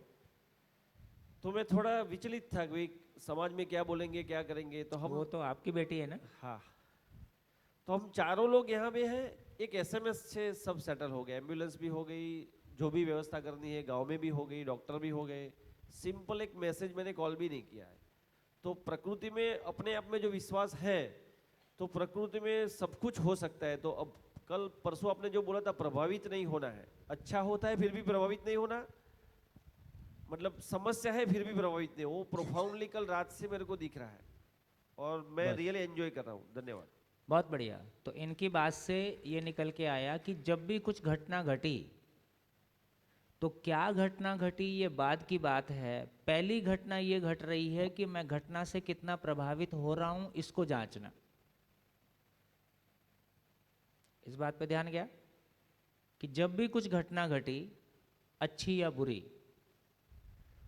तो क्या घटना घटी ये बाद की बात है, किसके साथ घटी, क्या हुआ, लेकिन मेरे साथ भी घटना घट रही है कि उसको सुनने से मेरी स्थिति कैसी बन रही है, मैं कैसे प्रभावित हो रहा हूं, इसको जांचना। ठीक, यदि एक बार इस बात पे ध्यान चला जाएगा कि घटना से मैं कैसे प्रभावित हो रहा हूं, इसको देखना शुरू करेंगे, तो पहली बार पता चलेगा कि घटना अलग है, मैं अलग हूं। और प्रभावित होना नहीं होना मेरे अधिकार की चीज है। तो शुरू में ये कम हैंडल होगा, लेकिन धीरे धीरे आपको पता चलेगा कि आप पहले से कम प्रभावित हो रहे हैं। ऐसा आपका एक बार ऑब्जर्वेशन में आ जाएगा तो इस बात के प्रति विश्वास होगा कि अपने स्टेट ऑफ माइंड को हैंडल किया जा सकता है। तो अपने साथ बने रहना, खुद को निहारते रहना, अपने भाव और विचार की स्थिति के साथ बने रहना, उसकी क्वालिटी से खुश हो पाना और उसके अधूरेपन के साथ पीड़ा होती ही है। जब भी मेरे भाव और विचार में कोई अधूरापन आता है, जब भी कोई मिलावट होती है, अव्यवस्था का विचार आता है, उससे पीड़ा होती ही है ना। जैसे ही वो पीड़ा होती है उस पर आपका ध्यान जाता ही है। तो 24/7 मेरे पास फुल टाइम जॉब है, 24/7 मेरे पास फुल टाइम जॉब है कि अपने भाव और विचार के साथ बने रहना। जो ज्ञान की रोशनी मिली है, उस रोशनी में लगातार क्या हो रहा है, क्यों हो रहा है, क्या कर रहा हूँ, क्यों कर रहा हूँ, बोल रहा हूँ तो क्यों बोल रहा हूँ, कुछ कर रहा हूँ तो क्यों कर रहा हूँ, क्या कर रहा हूँ, क्यों कर रहा हूँ, लगातार इस पे बना हुआ हूँ। तो लगातार मेरा हर विचार, हर भाव, विचार, व्यवहार और कार्य लगातार फिल्टर होके बाहर जा रहा है। यदि ये फिल्टर चेक लगातार लगा हुआ है तो उसकी क्वालिटी लगातार अपडेट हो रही है। तो आपको धीरे से समझ में क्लियरली दिखाई देता है कि मेरी क्वालिटी बढ़ रही है। एक बार ये अपना धंधे में प्रॉफिट आना शुरू हो गया, ये प्रॉफिट बहुत गजब की चीज होता है। ये प्रॉफिट आना शुरू हो जाता है तो मन लग जाता है। कितना बढ़िया। तो अपना मूल धंधा मानवीयता, मानवीयता को खुद में स्थापित करना और मानवीयता को संसार में स्थापित करना। और ये सूरत में परसों जो घटना हुई थी, ऐसी सूरत में 23 बच्चे मर गए। 23 बच्चे एक ट्यूशन क्लास में। अच्छा। तो कई लोग अभी शिविर वाले वीडियो देख रहे थे, शेयर कर रहे थे, तो मैं वो घटना से बिल्कुल विचलित नहीं हुआ। पहली बार मेरी लाइफ में ऐसा हुआ। अदरवाइज मैं गवर्नमेंट में हूँ तो मैं सूरत में फ़ोन लगा था, कॉर्पोरेट, मैं कमिश्नर को भी जानता हूँ, किसी को फ़ोन नहीं किया। मैंने अपने आप को देखा कहाँ पे हूँ। वो सौराष्ट्र वाली वो बहनें शेयर कर दी, उनको भी एम्पावर किया, भाई हो गई है घटना, वहाँ पे हो गई है। उनका हम दुखद भाव लेके उनको दुखी नहीं करना चाहते। हम यहाँ उनके लिए प्रार्थना करेंगे तो उनको सुख मिलेगा, उनके कुटुंबीजनों को सुख मिलेगा। हम स्पेस में दुख डालेंगे, विचार में दुख डालेंगे, हमारे शेयरिंग में दुख डालेंगे तो दुख बढ़ने वाला है। तो वो घटना लाइफ में पहली बार हुई, मैं बिल्कुल प्रभावित नहीं हुआ। बाकी मैं थोड़ा इमोशनल बंदा हूँ, तो ये 23 बच्चे ऐसे जैसे मर गए तो मैं मतलब अपने आप को रोक नहीं सकता। वहाँ भी मैंने बिल्कुल अप्रभावित होते हुए अपने आप को देखा। अच्छा, हाँ जी। हेलो, मेरा नाम तरुणा पटेल है। मुझे 3 चीज़ें बिल्कुल साफ मिली है। कहाँ से आए आप? गांधीनगर से। गांधीनगर। यस। तो मुझे हमेशा क्वेश्चन रहता था कि लाइफ में कभी भी कोई भी खुशी मिलती है तो वो टेम्परेरी क्यों रहती है? रोलर कोस्टर की तरह अप्स एंड डाउन रहता है, फिर इसकी कंसिस्टेंसी क्यों नहीं रहती? तो यहाँ आके मुझे जवाब मिला कि हम सीमित से असीमित पाने की कोशिश करते हैं, इसीलिए ये प्रॉब्लम है। उसका क्वेश्चन वहाँ से मिला मुझे। दूसरी चीज़ ये है कि मैं वहाँ पर फोनिक्स क्लास चलाती हूँ। Phoenix class. फोनिक्स? यस। क्या होता है? छोटे बच्चे को इंग्लिश रीडिंग करवाना और स्पेलिंग बिल्ड करने का एक फोनिक्स का साउंड का कोर्स आता है। फोनेटिक्स। Yes, phonetics. तो वहाँ पर फोनिक्स की अवेयरनेस बढ़ी है। 4 ईयर से मैं करवा रही हूँ। वहाँ कोई नहीं, मैं अकेली हूँ गांधीनगर में। तो दिन ब दिन अवेयरनेस बढ़ने से स्टूडेंट्स बढ़ने लगे हैं। फिर दूसरे टीचर्स मदर्स को भी पता चला तो वो उनकी इंक्वायरीज आ रही थी कि हमें भी सीखना है। तो मुझे क्वेश्चन आता था कि मैं इन लोगों को सिखा दूंगी तो वो मेरा क्या होगा? हाँ, मेरी मोनोपोली है, जो कंपटीशन बढ़ जाएगी, तो करना चाहिए कि नहीं, इनको सिखवाना चाहिए कि नहीं। लेकिन कल उसका आंसर मिला कि दूसरे के सुख में उपयोगिता होना ही हमारा सम्मान है। तो वो मेरा क्वेश्चन बिल्कुल चला गया है कि मुझे मेरा मेन इंटेंशन अवेयरनेस बढ़ाना है, बच्चों को फोनिक्स मैक्सिमम स्प्रेड करना है, उनमें वो करवाना है का। तो वो अभी मैं क्लियर हूँ कि लघु मूल्य में ही गुरु मूल्य है। Yes, good. यस। देखिए ये एक छोटी बात नहीं है। अभी वो हमारे दो भाई, एक पेरिस में है और डिज़ाइनिंग, कार डिज़ाइनिंग सीख रहा है, और एक उसके साथ दोस्त है उसका, है ना, आईटी वाला है। तो ये लोग चर्चा कर रहे थे कि कोई भी आदमी जब हमको सिखाता है, और ये हम लोगों ने भी फेस किया, जब इंजीनियरिंग करके जॉब में गए तो वो ट्रेनिंग पीरियड रहता है और कुछ लोग के साथ काम करते हैं, तो जो चीज़ वो 2 महीने में सिखा सकता था उसको 2 साल खींचता है, और कई चीज़ें तो दबा के ही रखता है। तो इस तरह से किसी के साथ कोई जीने, किसी के साथ चलने का विश्वास ही पैदा नहीं होता है। तो इसका मतलब है कि जिंदा रहने के धरातल पर एक आदमी की पहचान उसकी स्किल है, और वो दूसरे को दे देगा तो उसका क्या होगा? ये जो इनसिक्योरिटी है, इसकी वजह से हजारों लोगों के पास जो अच्छी स्किल है वो उसके साथ मर जाते हैं, कुछ काम वो दूसरों को नहीं दे पाते, जिंदगी भर उसको साथ लेके मर ही जाते हैं, कब्र में साथ ही लेके जाते हैं। लेकिन जैसे ही ये विश्वास अपने को आता है, ये जीने का पर्पस मिलता है, जीने का पर्पस मिलता है, तो मेरी पहचान मेरे आचरण के साथ, मेरी मानवीयता के धंधे के साथ जुड़ती है, और मेरी आवश्यकताओं को मैं पहचानता हूँ कि मेरी आवश्यकताएं इतनी ही हैं, और फिर उसके लिए डर नहीं लगता है। आदमी के भीतर से जो भौतिक चीज़ों के प्रति डर है वो डर निकल जाता है। तो एक तरफ भौतिक चीज़ों के प्रति जो इनसिक्योरिटी है वो कम हुई, दूसरी तरफ अपना सम्मान स्वयं में सुनिश्चित हुआ, तो अब ना अपनी पहचान का डर है, ना अपनी भौतिकता के लिए डर है। भय से मुक्त होना ही जिंदगी का सबसे बड़ा प्रॉफिट है, भय से मुक्त होना ही जिंदगी का प्रॉफिट है। तो मेरे को जिंदगी का प्रॉफिट मिलता है, तो फिर मैं ये पैसे के साथ और जो अपनी झूठी इमेज के साथ चिपका हुआ रहता हूँ, इससे छुट्टी पा जाता हूँ, और जो मेरे पास होता है उसको खोल देता हूँ। यहाँ से मानव होने की शुरुआत होती है ना। तो अभी हम किसी भी स्किल को पाए या किसी भी चीज़ को पाए, हम अपने में असुरक्षित हैं, और आदमी जब अपने में असुरक्षित होता है तो दूसरे साथ में ठीक से जिए उससे भी घबराता है। ये ठीक से जिएंगे तो मेरी नहीं सुनेंगे, तो उनमें लड़ाई करवा के रखना। तो आदमी ने कितना उपद्रव किया है अपनी असुरक्षावश, इसका हिसाब नहीं है।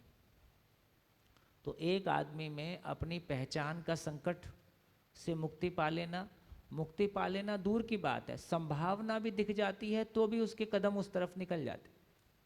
बहुत बढ़िया। देखिए ये एक अच्छी साइकोलॉजिकल घटना है, और हम पूरे समाज के रूप में इससे बहुत पीड़ित हैं कि जिन लोगों के पास कोई अच्छी स्किल है वो दूसरों को सिखाना नहीं चाहते, सिखाते भी हैं तो किसी पैसे के लिए सिखाते हैं। पैसे के लिए सिखाए इसमें बुराई नहीं है, लेकिन फिर भी बहुत कुछ अपने पास बचा के रखना चाहते हैं। इससे समाज नहीं बन सकता। कि जब मैं बड़ा होता हूँ तो मैं कैसे इस बात को करूँ, मेरे को किसी ने कुछ सिखाया नहीं है, मैं वो स्ट्रगल करके सिखाऊं, तो मैं भी नहीं सिखाऊंगा।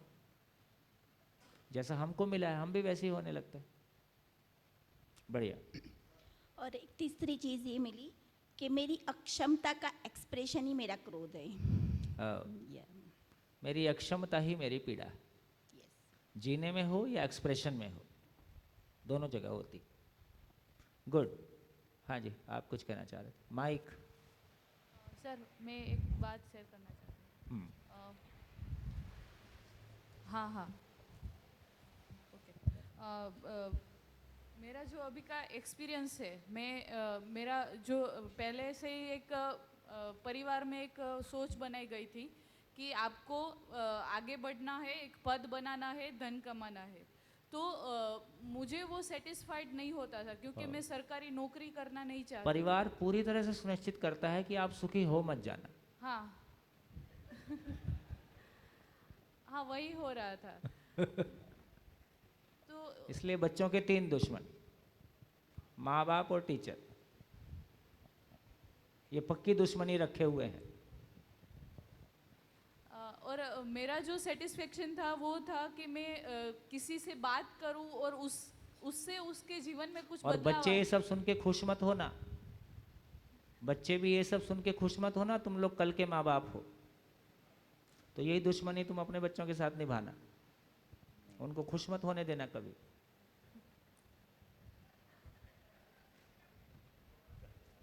आओ, ये खुश हो रहे, हाँ हमारे दिल की बात है, सही बोल रहे।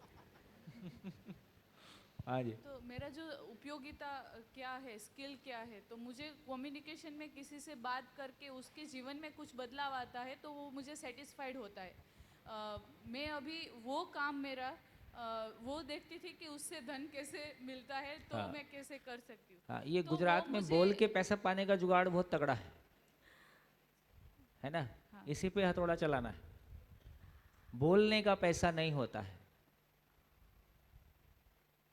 बोलना तो अपनी खुशी की अभिव्यक्ति है। हाँ। बोलना तो भाव की अभिव्यक्ति है। भाव अपने आप में असीमित है और बाय नेचर है ना? इसलिए सूत्र है, वस्तु के बदले वस्तु, भाव के बदले भाव, है ना? तो जिस दिन ये बोलने से पैसा निकल जाएगा, उस दिन जो सार्थक बोलेगा वो टिकेगा, बाकी अपने आप हट जाएगा। बोलने से पैसा निकाल दो, उसके बाद काम का आदमी, या तो आदमी काम का होगा या आदमी चल देगा। और महिलाओं को सशक्तिकरण, लाइवलीहुड देना, तो वो मेरा एक गोल था। तो अभी मैं उसके लिए काफ़ी कर रही थी, लेकिन कुछ सेटिस्फेक्शन ऐसा नहीं लग रहा था कि ये सही है। आज मुझे लग रहा है कि मैं जो प्लान करती हूँ, मेरा एक ज़ीरो वेस्ट का एक प्रोग्राम है, हाँ। Zero CFS, centre for sustainability, वो हम चला रहे हैं। तो अभी मुझे एक ध्येय फिक्स हुआ है कि मैं उसको आगे बढ़ाऊंगी तो ऑटोमेटिक सब हो जाएगा। तो एक दिन मीन्स एक मेरे पास्ट में काफ़ी ऐसी घटनाएं हुई जिसके कारण क्योंकि कॉन्फ्लिक्ट्स ज़्यादा थे, परिवार कुछ और चाहता है, मैं कुछ और चाहती हूँ। तो एक दिन ऐसा भी हुआ था कि मैं सुसाइड के लिए चली गई थी। बहुत बढ़िया। तो उस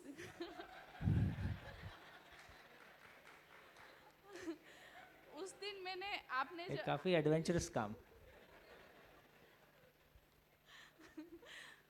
सही है सर।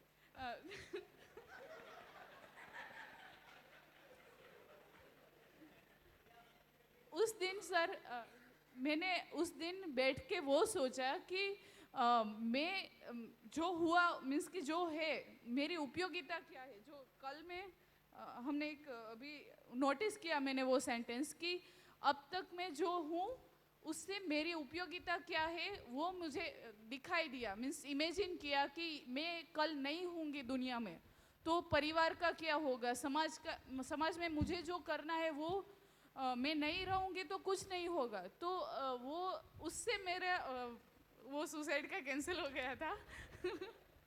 तो ये मैंने प्रैक्टिस में लिया है तो मुझे काफ़ी इफ़ेक्ट हुआ है।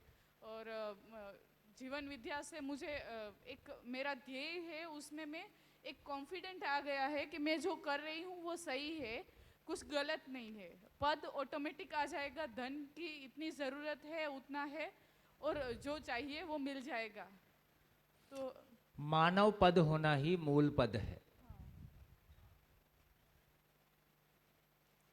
तो अपना मानव हो जाना यही पद है, बाकी सारे पद इसके नीचे हैं और वो मेरे हाथ में है।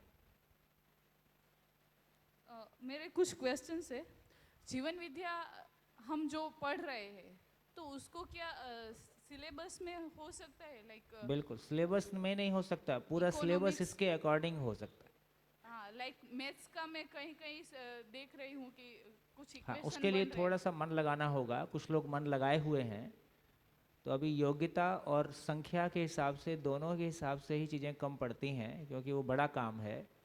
तो क्लास 1 से लेके यूनिवर्सिटी तक का पूरा कंटेंट है ना, तो पूरा कंटेंट किस तरह से ज्ञान की रोशनी में ऑर्गेनाइज हो, इसके लिए थोड़ा मन लगाने की ज़रूरत है। एक टीम इस पे काम कर रही है धीरे धीरे, लेकिन पहला काम है कि हमको कंटेंट पे क्लैरिटी आ जाए तो हम उस टीम का हिस्सा हो सकते हैं। तो आप में से जिनको भी लगता है कि हाँ हम किस दिशा में आगे बढ़ना चाहते हैं, तो फिर उस दिशा में हम आगे अपनी जगह ले सकते हैं। मेरे कुछ क्वेश्चन है, मैं पूछ बोल सकती हूँ? दीजिए। शरीर मरता है तो मन क्या करता है, मीन्स तब मन कहाँ होता है? दूसरा है कि हम नहीं बोल दीजिए, कोई बात, बोल दीजिए, बोल दीजिए। 6-7 है हाँ तो बोल दीजिए, पढ़ने में क्या जाता है। जवाब चाहिए मुझे, आंसर भी चाहिए मुझे। हाँ हाँ आंसर मिलेगा। हाँ और मेरा मैं चाहिए ज़्यादा बोलती हूँ, लेकिन वो नहीं होना चाहिए।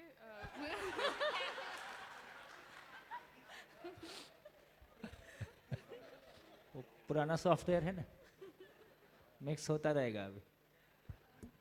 दूसरा एक है कि हमें किसी भी प्रभाव में नहीं रहना है, वो बात क्लियर है कि अब किसी समझ में आ के- गया। नहीं रहना चाहिए भी बोल सकती थी, नहीं रहना है तो निश्चयात्मक भाषा ज़्यादा ठीक है। हाँ प्रीचिंग वाली भाषा से कुछ निकल, नहीं रहना चाहिए तो पता नहीं किसको बोल रही हो, मुझको नहीं रहना है, ये ज़्यादा सटीक भाषा है। लेकिन अभी हम सुबह से 9 बजे से लेके शाम को 8 बजे तक यहाँ बैठते हैं, तो यहाँ भी एक प्रभाव मिल रहा है, तो उससे हम प्रभावित होके बैठते हैं, तो ये भी एक प्रभावित होना है। हाँ अभी प्रभावित होना है, तो ये सही है। ये सही है, क्योंकि ये ओके। सत्य के अर्थ में हाँ तो सही वाला प्रभावित होना होना और है, गलत नेगेटिव वाला प्रभावित- नहीं होना है, सही वाला होना ही है, होते ही हैं, आप रोक भी नहीं पाओगे। ओके।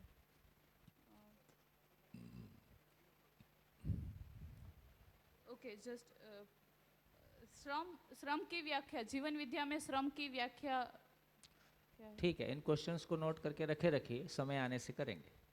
और कल्पनाशीलता से तृप्ति बिंदु, हाँ वो कैसे निश्चय करें, एक फिक्स तृप्ति बिंदु कैसे बनाए रखें, क्योंकि कल्पना तो असीमित है, हम वास्तविकता से भी कल्पना करते हैं तो कुछ ज़्यादा ही होती है, तो उसका तृप्ति बिंदु कैसे निश्चित करें?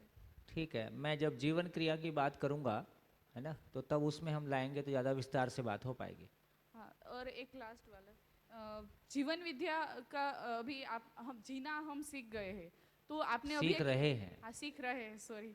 समझ रहे हैं, हाँ सीखना स्किल का होता है। हाँ तो अभी आपने एक उदाहरण दिया था कि एक भाई है दिल्ली में जो प्लेट्स बना रहे हैं, फ्लेक्स प्लेट्स, वो स्टील की प्लेट्स जो बना रहे हैं। स्टील की, अच्छा रोड्स। रायपुर में। हाँ तो वो जी नहीं रहे हैं, वो है ना? सिर्फ जिंदा है, जी नहीं रहे। हाँ हाँ ठीक है ना। सही है। हाँ नहीं, प्लेट्स बनाने का मतलब जीने से, जिंदा रहने से मतलब नहीं है, मानसिकता से मतलब है कि हाँ, मानसिकता तो क्या उनकी है। मानसिकता हाँ मानसिकता यदि जिंदा रहने की है तो फिर नहीं जिंदा रहने की, मानसिकता की बात है, मानसिकता क्या है। हाँ जी सॉरी। सर जी नमस्कार। और आपके हृदय स्पर्शी उस माइक थोड़ा स्टेटमेंट- पास। उस स्टेटमेंट के लिए जो कि आपके दिल से निकला कि यहाँ पर न तो नागराज जी न तो मैं यानी कि सोम त्यागी जी, ये अस्तित्व की देन है, और अस्तित्व यानी कि नियति ने कुछ ऐसा किया है कि जो लोग सच्चे प्यासी है उनको सही और परमानेंट प्यास का स्रोत मिल जाए। मैं 4 दिन की शिविर के बाद 65th यानी कि 65वीं साल के कगार पर खड़ा होकर ये अनुभव आप सबके साथ मुझे जो आता है उस दृष्टि में शेयर करता हूँ। अगर मेरी कोई गलती हो तो मुझे माफ़ कर देना। पिछले 40 साल से ज़्यादा समय से न जाने कैसे मगर ऐसी कुछ खोज थी कि शरीर और परम चैतन्य या मन जो भी, ये जीवन यात्रा क्या है और क्यों है, ये खोज रही। मैं पांडुरंग शास्त्री जी यानी कि दादाजी आठवले के जो वो उपस्थित थे इस धरती पर, तब तक इनकी निश्रा में भी बैठने का, जाने का, और भाई श्री दशरथ भाई के जैसे स्वाध्याय में भी बहुत बार गया। पिछले 40 साल से ओशो की बुक्स और उनकी जो प्रवचन बहुत सुनी, सभी जगह पर अच्छी अच्छी बातें बहुत अच्छी तरह पढ़ी है, लेकिन पूरी बातें संकलित से और इन बातों में माइक्रोन में यानी कि सूक्ष्मता से जो पारदर्शिता या ट्रांसपेरेंसी है, तो ये मुझे यहाँ मिलती है। ये मैं सब तृप्त मेरे आत्माओं, मेरे भाइयों के बीच में इकरार करता हूँ। दूसरी बात कि इन सभी बातों को संकलित करके यहाँ पर सोम त्यागी जी साहब जिस तरह से समझा रहे हैं, तो 4 दिन के बाद एक ऐसा अनुभव महसूस हुआ कि ज़रूर हम जो बात जैसे हैं वैसे समझकर, वो समझ हम में स्थायी होने की संभावना के द्वार खुल गए हैं। और 65वीं साल के कगार पर ये बात मुझे मरीज साहब का शेर याद आता है कि जिंदगी ना जामने, आ जिंदगी ना जामने पीवा माँ जल्दी करी लो मरीज, आ जिंदगी ना जामने पीवा माँ जल्दी करी लो मरीज। एक तो प्याली છે નાની, એક તો પ્યાલી છે નાની ને વળી ગળતું જામ છે, વળી ગળતું જામ છે।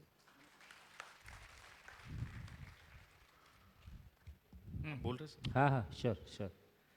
मेरा सर अनुभव कल का ही, परसों का, पोषक भाई का जो अनुभव सेम मुझे एक्सपीरियंस हुआ प्रतिक्रिया के ऊपर, कि आपने समझाया था या लिखा, मैंने कहीं तो भी मन में लिख दिया कि प्रतिक्रिया न हो तब आप बोलने के अधिकारी हो। ये कहीं तो भी बात छप गई थी सर, पता नहीं कब। पर मेरी डॉटर का परसों फ़ोन आया था, उसका कुछ वीज़ा का इश्यूज चल रहे हैं, उसको कहीं जाना है वहाँ से घूमने, ये वो। तो उनका इनसे बात चल रही थी और आरती बोल रही थी कि इसका कुछ प्रॉब्लम हो गया है। तो मेरा अंदर वो शुरू हो गया था कि इसको मैंने सब समझाया था कि ये 2-3 कंट्री का एक साथ मत कर, एक ही कर और फिर ये कर, मेरा शुरू हो गया था। और मुझको वो लाइन याद आ गई कि प्रतिक्रिया नहीं होगी तभी आप बोलने के अधिकारी हो। तो मैं 2 मिनट चुप बैठा, ऑब्जर्व करते रहा। और फिर जब मैंने फ़ोन लिया बात करने को, तो मैंने इतने प्यार से उनसे बात की और उनको पूछा क्या हुआ बेटा, तो बोले यार ऐसा ऐसा हो गया, ये हो गया। अब मैं क्या, तो मैंने बोला chillax, we will be fine, हो जाएगा, नहीं तो नहीं होगा, घर आ जाना वापस। तो I was so surprised on me कि ऐसा तो मतलब हज़ारों साल में मेरे साथ तो पहली बार ही हुआ। मतलब मैंने इतनी बार कोशिश की है प्रतिक्रिया नहीं करने की या रिएक्ट नहीं करने की, रिस्पॉन्ड करने की, क्योंकि रोज़ वो कुछ ना कुछ व्हाट्सएप पे कोट्स आते रहते, don't react, respond, Art of Living, Isha Foundation और न जाने क्या क्या कितने जगह शिविर करने के बाद भी घर आने के बाद झगड़ा होता था। कई बार हुआ ऐसा। फिर मेरे को लगा ये सब रास्ते एक ही जगह जाते, तो ये कुछ नहीं, अपने को ही अपना करना है ठीक, बाकी तो सब किताबों में लिखा है। और फिर मैं अपना मेडिटेशन की प्रैक्टिस शुरू किया। तो कई बार ऐसा भी हुआ पोषक भाई कि मेडिटेशन करके उठा हूँ मैं 1-1.5 घंटा और उसके बाद तुरंत चिल्ला दिया है या झगड़ा किया है। तो मैंने बोला ये क्या है, मतलब what is this nothing is working. पर इसमें वो सहज रूप से मुझे कुछ करना भी नहीं पड़ा, मुझे कुछ एफर्ट भी नहीं लेने पड़े। ये तो मैंने एक घटना बताई कल की, पोषक भाई से रिलेट हो रही थी उनके अनुभव से। पर ये रोज कुछ ना कुछ 4 दिनों से हो रहा है। पता नहीं इन्होंने नोटिस किया कि नहीं, पर मैं तो बहुत नोटिस कर रहा हूँ। अब मेरा सवाल ये है कि ये 7 दिन ही ये हो रहा है या ऐसा ही रहेगा? अब रोज इसको व्यवहार में लाने के लिए वो मेरा विचार, व्यवहार और कार्य, ये मेरे को 3 शब्द रोज बोलते रहना है। पर वो मैं ऑफिस में कुछ होगा तो वो शब्द निकल जाएंगे और मैं कुछ तो भी रिएक्ट कर दूंगा। इसके लिए लाल दवा, डबल डोज रोज लेना है, वो भी समझ में आ गया। पर उसकी पूरी विधि और वो प्रोसेस कैसा रहेगा, ये शायद आप अगले आने वाले दिनों में समझाओगे। बिल्कुल ठीक है। चैलेंज यही है, देखिए 2 स्टेजेस हैं, लाल दवाई डबल डोज, फिर एक नेक्स्ट स्टेज आता है लाल दवाई निरंतर डोज।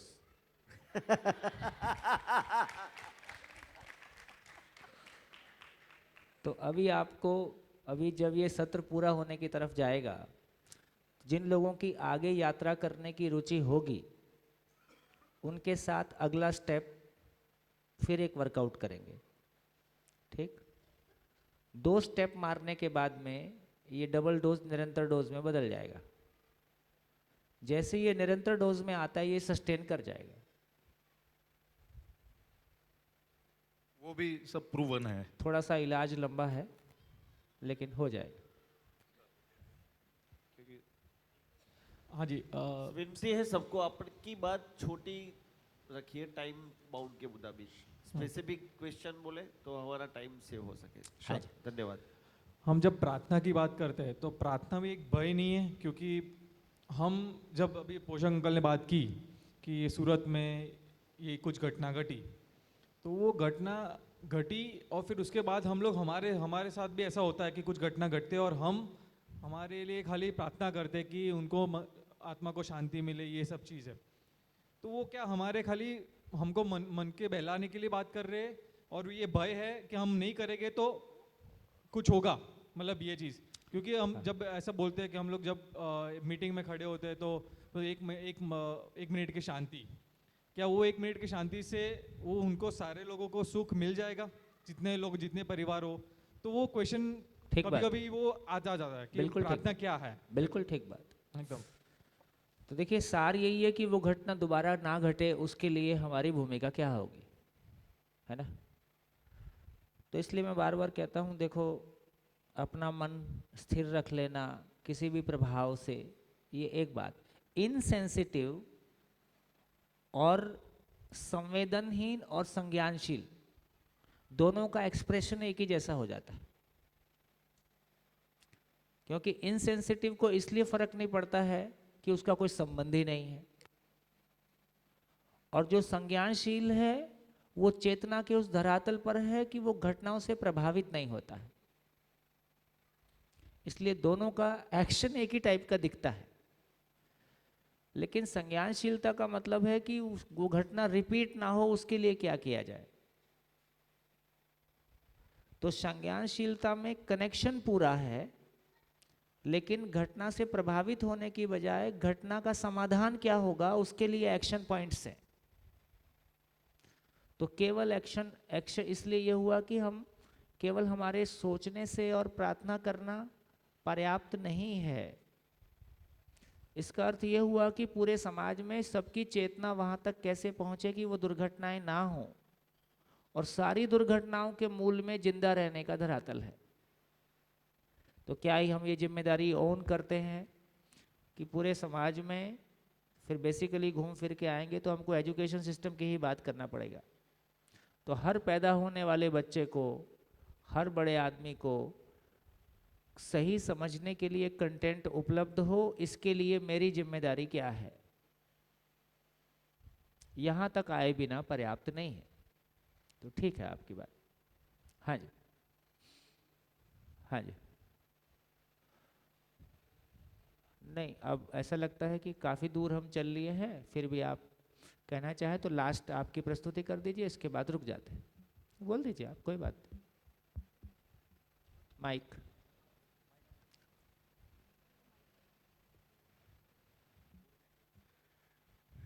सिर्फ इतनी सी बात कि भाई यहाँ जो बड़ी उम्र के लोग बैठे हैं, मुझे जो महसूस हुआ और उसी को शेयरिंग कर रहा हूँ। जो बेटे बहू वाले हैं और अक्सर ये रोते रहते हैं, रोना कहिए या जो भी कहिए कि भाई बेटे बहू के द्वारा ये हुआ या वो हुआ, और हमारी जो गैपिंग है वो और वाइडनिंग होती जाती है। तो उसी सिलसिले में मुझे जो बात आपने जो परसों कही कि भाई मैं अपने बेटे की चादर, वो छू गई आपको वो बात मेरे को बहुत छू गई। और उसी के स्टेटमेंट में जो आपने मुझे नेक्स्ट समझाया कि भाई जब तक आपके घर में कोई भी या घर में या समाज में कोई भी घटना होती है और आप उससे अगर प्रभावित होते हैं तो इसका मतलब ये है कि आप योग्य नहीं हैं उस घटना को सुलझाने, मीन्स किसी तरह की प्रतिक्रिया करने के आप काबिल नहीं है, योग्य नहीं है। First you to make your self empower your self capable. तो मैं, और कल शाम को मैं हालांकि यहाँ शाम को हॉल से बाहर निकल गया था, तब मैं आपको बाहर सुन रहा था उद्बोधन, तो उसमें आप कुछ 60 और 60+ वाले लोगों के लिए बात कर रहे थे कि भाई बैक सीट पे बैठ उनको मतलब और ज़्यादा ज़रूरत है, क्योंकि ज़िंदगी के सेकंड हाफ में वो ज़्यादा इफ़ेक्टिव होते हैं, फिजिकली इनएक्टिव होते हैं और मेंटली वो होते हैं, वो कहीं वो सामंजस्य नहीं बैठता है।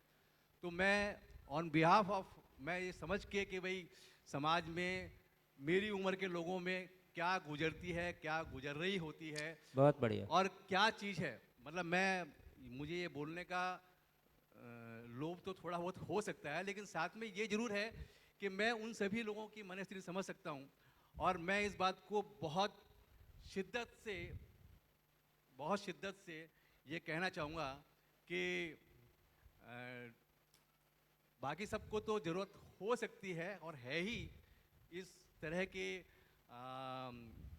पाठ्यक्रम की, इस विद्या की, लेकिन 60 से ऊपर के लोग, खास करके जिनके पास समय भी है, वो समय अगर इस विद्या के साथ लगाएं, उसको समझने के लगाएं, तो बाकी कुछ या हो या ना हो, लेकिन अपना बुढ़ापा सुधार लेंगे, इसमें कोई शक नहीं है। There is no doubt about it. बहुत बढ़िया। और इसी संदर्भ में एक और छोटी सी जो मुझे बहुत कि हम देने के भेष में लेने के लिए निकले हुए हैं, ये बात खास करके जो सो कॉल्ड समाज सेवी या जो कोई अपने आप सभी भैया, हम सब बरगलाते अपने हैं, जो घरों अपने में भी आप को वही स्थिति ढूंढते हैं, वो जो इलाइट क्लास के पीपल्स जो हैं, उनके लिए या हमारा स्वयं मूल्यांकन के लिए ये बहुत ज़्यादा जरूरी है। That's all. बढ़िया, बहुत सुखद।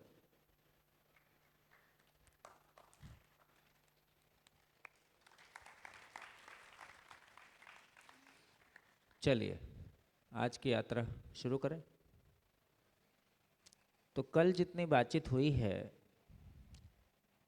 उसमें हम यहाँ तक पहुँचे कि हम डिफ्रेंशिएट करने की कोशिश कर रहे हैं कि मैं और शरीर कैसे अलग अलग है, उसको फील करने की, रियलाइज़ करने की कोशिश कर रहे हैं, अलग अलग एंगल से उसको देखने की कोशिश कर रहे हैं। तो कल बहुत सारी बातें आई हैं, और कुछ आपका ध्यान रात भर में गया हो तो जोड़ दीजिए। जो नए लोग हमारे बीच में आए, मैं परिचय भी करा दूं। हमारे अजय भाई जैन की धर्मपत्नी और उनके बच्चे। बेटा आ गया ना? आत्मन की शक्ल मेरे को कहीं दिखाई दी थी। हाँ, मेरे को दिखाई तो दी थी, आत्मन कहीं है। तो अजय भाई हैं, उनकी धर्मपत्नी है अनीता बहन, डॉक्टर हैं सूरत के हॉस्पिटल में, गवर्नमेंट हॉस्पिटल में। आत्मन इनका बेटा है, बड़ा बेटा है, IIT कानपुर में है। और ये पूरा परिवार काफ़ी अच्छे मन से लगा है, और भाभी का अजय भाई को काफ़ी आशीर्वाद रहता है। देखो, देवियाँ आशीर्वाद देती। और हमारे है ना इनके भाई वो अरुण भाई और उनकी बेटी है ना, बेटी है, इसने भी MBBS का मन बनाया है। शुभकामनाएं, है ना। कुछ कहना चाहेगी? ये जब छोटी सी तब से शिविर में आती रहती, और धीरे धीरे ये बड़ी हो गई। गुड, खूब शुभकामनाएं। ठीक, और तो कोई नए लोग नहीं आए। चलिए, हाँ जी, रात भर में और आपका ध्यान, किसी का हाथ उठा था? हाँ बोलिए। माइक। मैं और शरीर अलग अलग है, इस पे हमारा कितना ध्यान जाता है? सर मुझे कल ऐसा लगा कि जो शरीर के पास जो माइंड होता है वो हमारा हार्ड डिस्क का काम करता है। तो ऐसा लगता है कि शायद जो मन है उसके पास भी अपने कुछ मेमोरी है। हाँ, मुझे ऐसा लगता है, ये सही भी है या गलत भी है? ठीक है, इस पे आगे बात करेंगे। गुड, हाँ जी, माइक आगे दीजिए। हाँ, छाया पटेल है मेरा नाम। और ये सब चीज़ें हैं ना, मैं मतलब बचपन में बहुत करती थी। तो मैंने 8वीं में थी, हम लोगों ने गुरु करवाया था, मुक्तानंद बाबा, वो मुंबई के पास में ना, गणेशपुरी। तो ये सब चीज़ों से मैं बहुत प्रभावित थी। वो गुरु में भी ऐसा ऐसा बात है। तो मैंने अपने गुरुमाई को लेटर भी लिखा था कि गुरुमाई मेरे को वहाँ आना है, ये इस दुनिया में मेरे को नहीं रहना है। तो तभी छोटी थी, तो गुरुमाई ने बोला कि अभी तुम पढ़ो, बाद में देख लेंगे, अभी तुम छोटी हो, ये सब नहीं कर सकती। तो ये ज़िंदगी मैं बहुत सालों से पहले जीती थी, अभी बीच में थोड़ा सा कट हो गया, शादी हो गई बाद में। मेरे को लगता है कि मैं मतलब उस समय मेरे को ये लगता था कि मैं एब नॉर्मल हूँ, क्योंकि लोग बाहर की दुनिया में मेरे जैसे कम है ना वहाँ सोसाइटी में। तो बीच में सब छूट गया, तो अभी लग रहा है कि इसी में आना है। तो ये सब चीज़ें मेरे में पहले से ही है ही, पर थोड़ी सुख सुविधा में चली गई थी भौतिक में कि ये घर अच्छा होना चाहिए, ये गाड़ी थोड़ी होनी चाहिए। तो घर लिया था 5 साल पहले, तो लग रहा था ये बहुत अच्छा है, फर्नीचर करवा देते, ये करवा दे। अभी घर में भेज आने लगा तो ठीक है, ये भी चला जाने वाला है। फिर मतलब सभी चीज़ें क्षणिक रहती है, फिर नहीं अच्छी लगती है। तो अभी लगता है कि ये निरंतर सुख में चले जाते हैं, वही अच्छी है। हाँ, बाकी सब देख लिया, कोर्स पूरा हो गया। ठीक है, ठीक है। शुभकामनाएं। हाँ जी, पीछे माइक, पीछे माइक।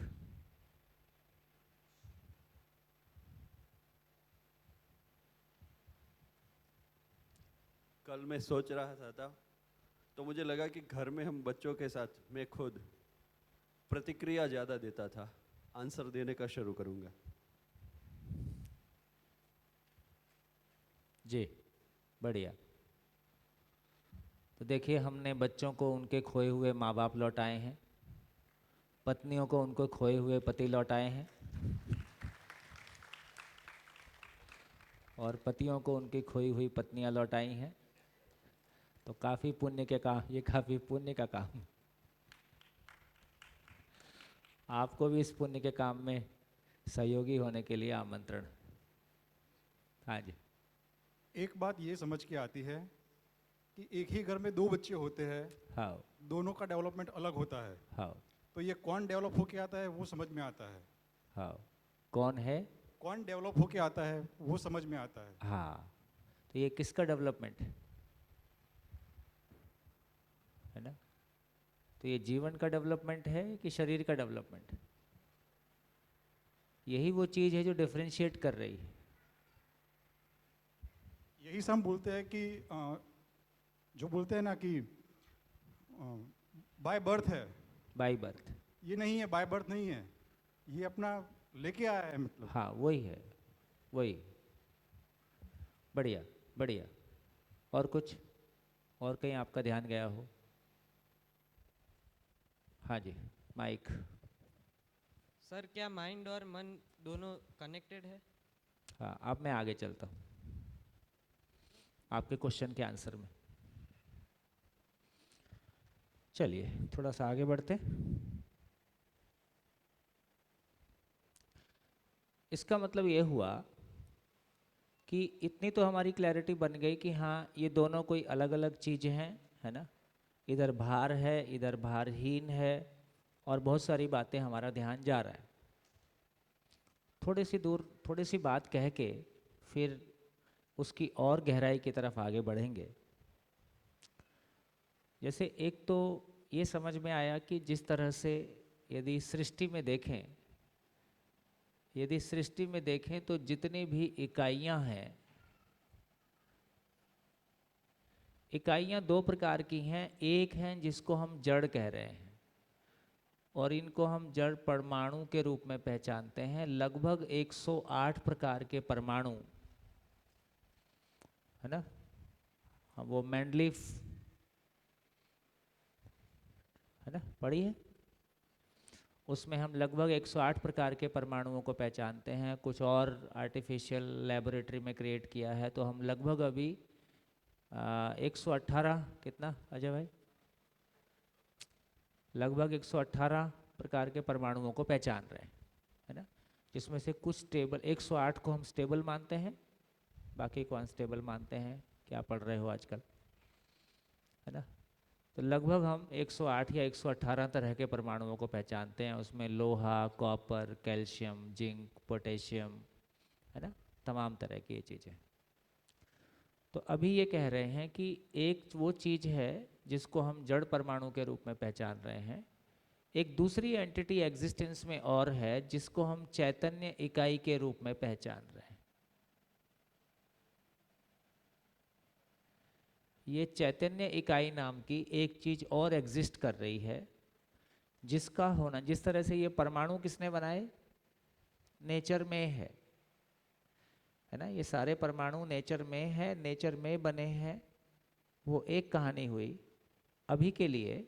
उसी तरह से जिस तरह से नेचर में जड़ परमाणु एग्जिस्ट करता है, उसी तरह नेचर में एक चैतन्य इकाई भी एग्जिस्ट करता है, जिसको हम जीवन के रूप में पहचान रहे हैं। ये जीवन में अपने आप में एक सूक्ष्म इकाई, सूक्ष्म का मतलब है जैसे परमाणुविक साइज की बात करें, मोटे रूप में बात करें तो एक परमाणु का साइज कितना होता होगा, एक परमाणु कितना बड़ा होता होगा। एक लेमैन को बताना होगा कि परमाणु कितना बड़ा होता है तो कैसे बताएंगे, है ना। तो आंख से नहीं देख सकते, ऐसी भाषा यूज कर सकते हैं। या थोड़ा साइज बताना हो तो एक बूंद का 1,00,000वां हिस्सा या 10,00,000वां हिस्सा, है ना, कितना बोलेंगे, है कितना बोलेंगे, है 10⁻23,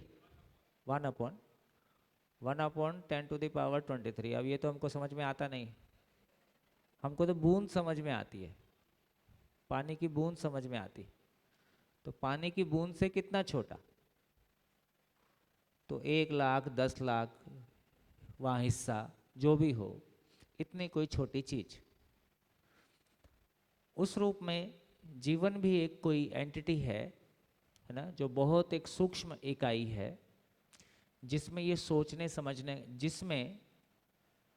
जिसमें आशा विचार इच्छा के रूप में सोचने समझने की ताकत के रूप में जो अक्षय बल शक्ति से संपन्न है, जिसमें सोचने समझने की असीम ताकत है, जिसकी चाहत निरंतर सुख है, जो कि समाधान से सुखी होता है। मानव में जब बात करेंगे, जो कि अंततः समाधान से सुखी होता है, ऐसी कोई एंटिटी एग्जिस्टेंस में है। धीरे धीरे इसकी बहुत गहराई में जाएंगे, अभी केवल इंट्रोड्यूस कर रहा हूँ। और जब इंट्रोड्यूस कर रहा हूँ तो अभी ये कह रहा हूँ कि कुछ चीज़ों को मैं आपके सामने रख दे रहा हूँ। कुछ चीज़ें हैं जिसको हम व्यवहार में जांच पाते हैं। अभी जो कुछ रख रहा हूँ उसको सूचना के रूप में बनाए रखें और धीरे धीरे हम उस पर और गहराई में जाएंगे। तो जिस तरह से, ताकि अभी हमारी ये क्लैरिटी बन जाए कि जब मैं आगे जीवन के बारे में बोलूँगा तो उसके एक इमेजिनेशन आपके साथ चलती रहे कि ये किस चीज़ की बात कर रहे हैं। तो अब हमारी ये क्लैरिटी बन गई कि शरीर माँ बाप से मिल के बना है। शरीर मेल है या फीमेल है, ये कोशिकाओं से मिलके बना है ना। दो केमिकल से मिलके, है ना, माँ बाप से दो केमिकल उपलब्ध हो गया, उससे मिलके, कोशिकाओं से मिलके शरीर बना है। लेकिन शरीर को जो चलाने वाली चीज है, जो मैं हूँ, आप हैं, ये माँ बाप से नहीं बना है। ये जीवन रूपी एंटिटी, ये एग्जिस्टेंशियल है,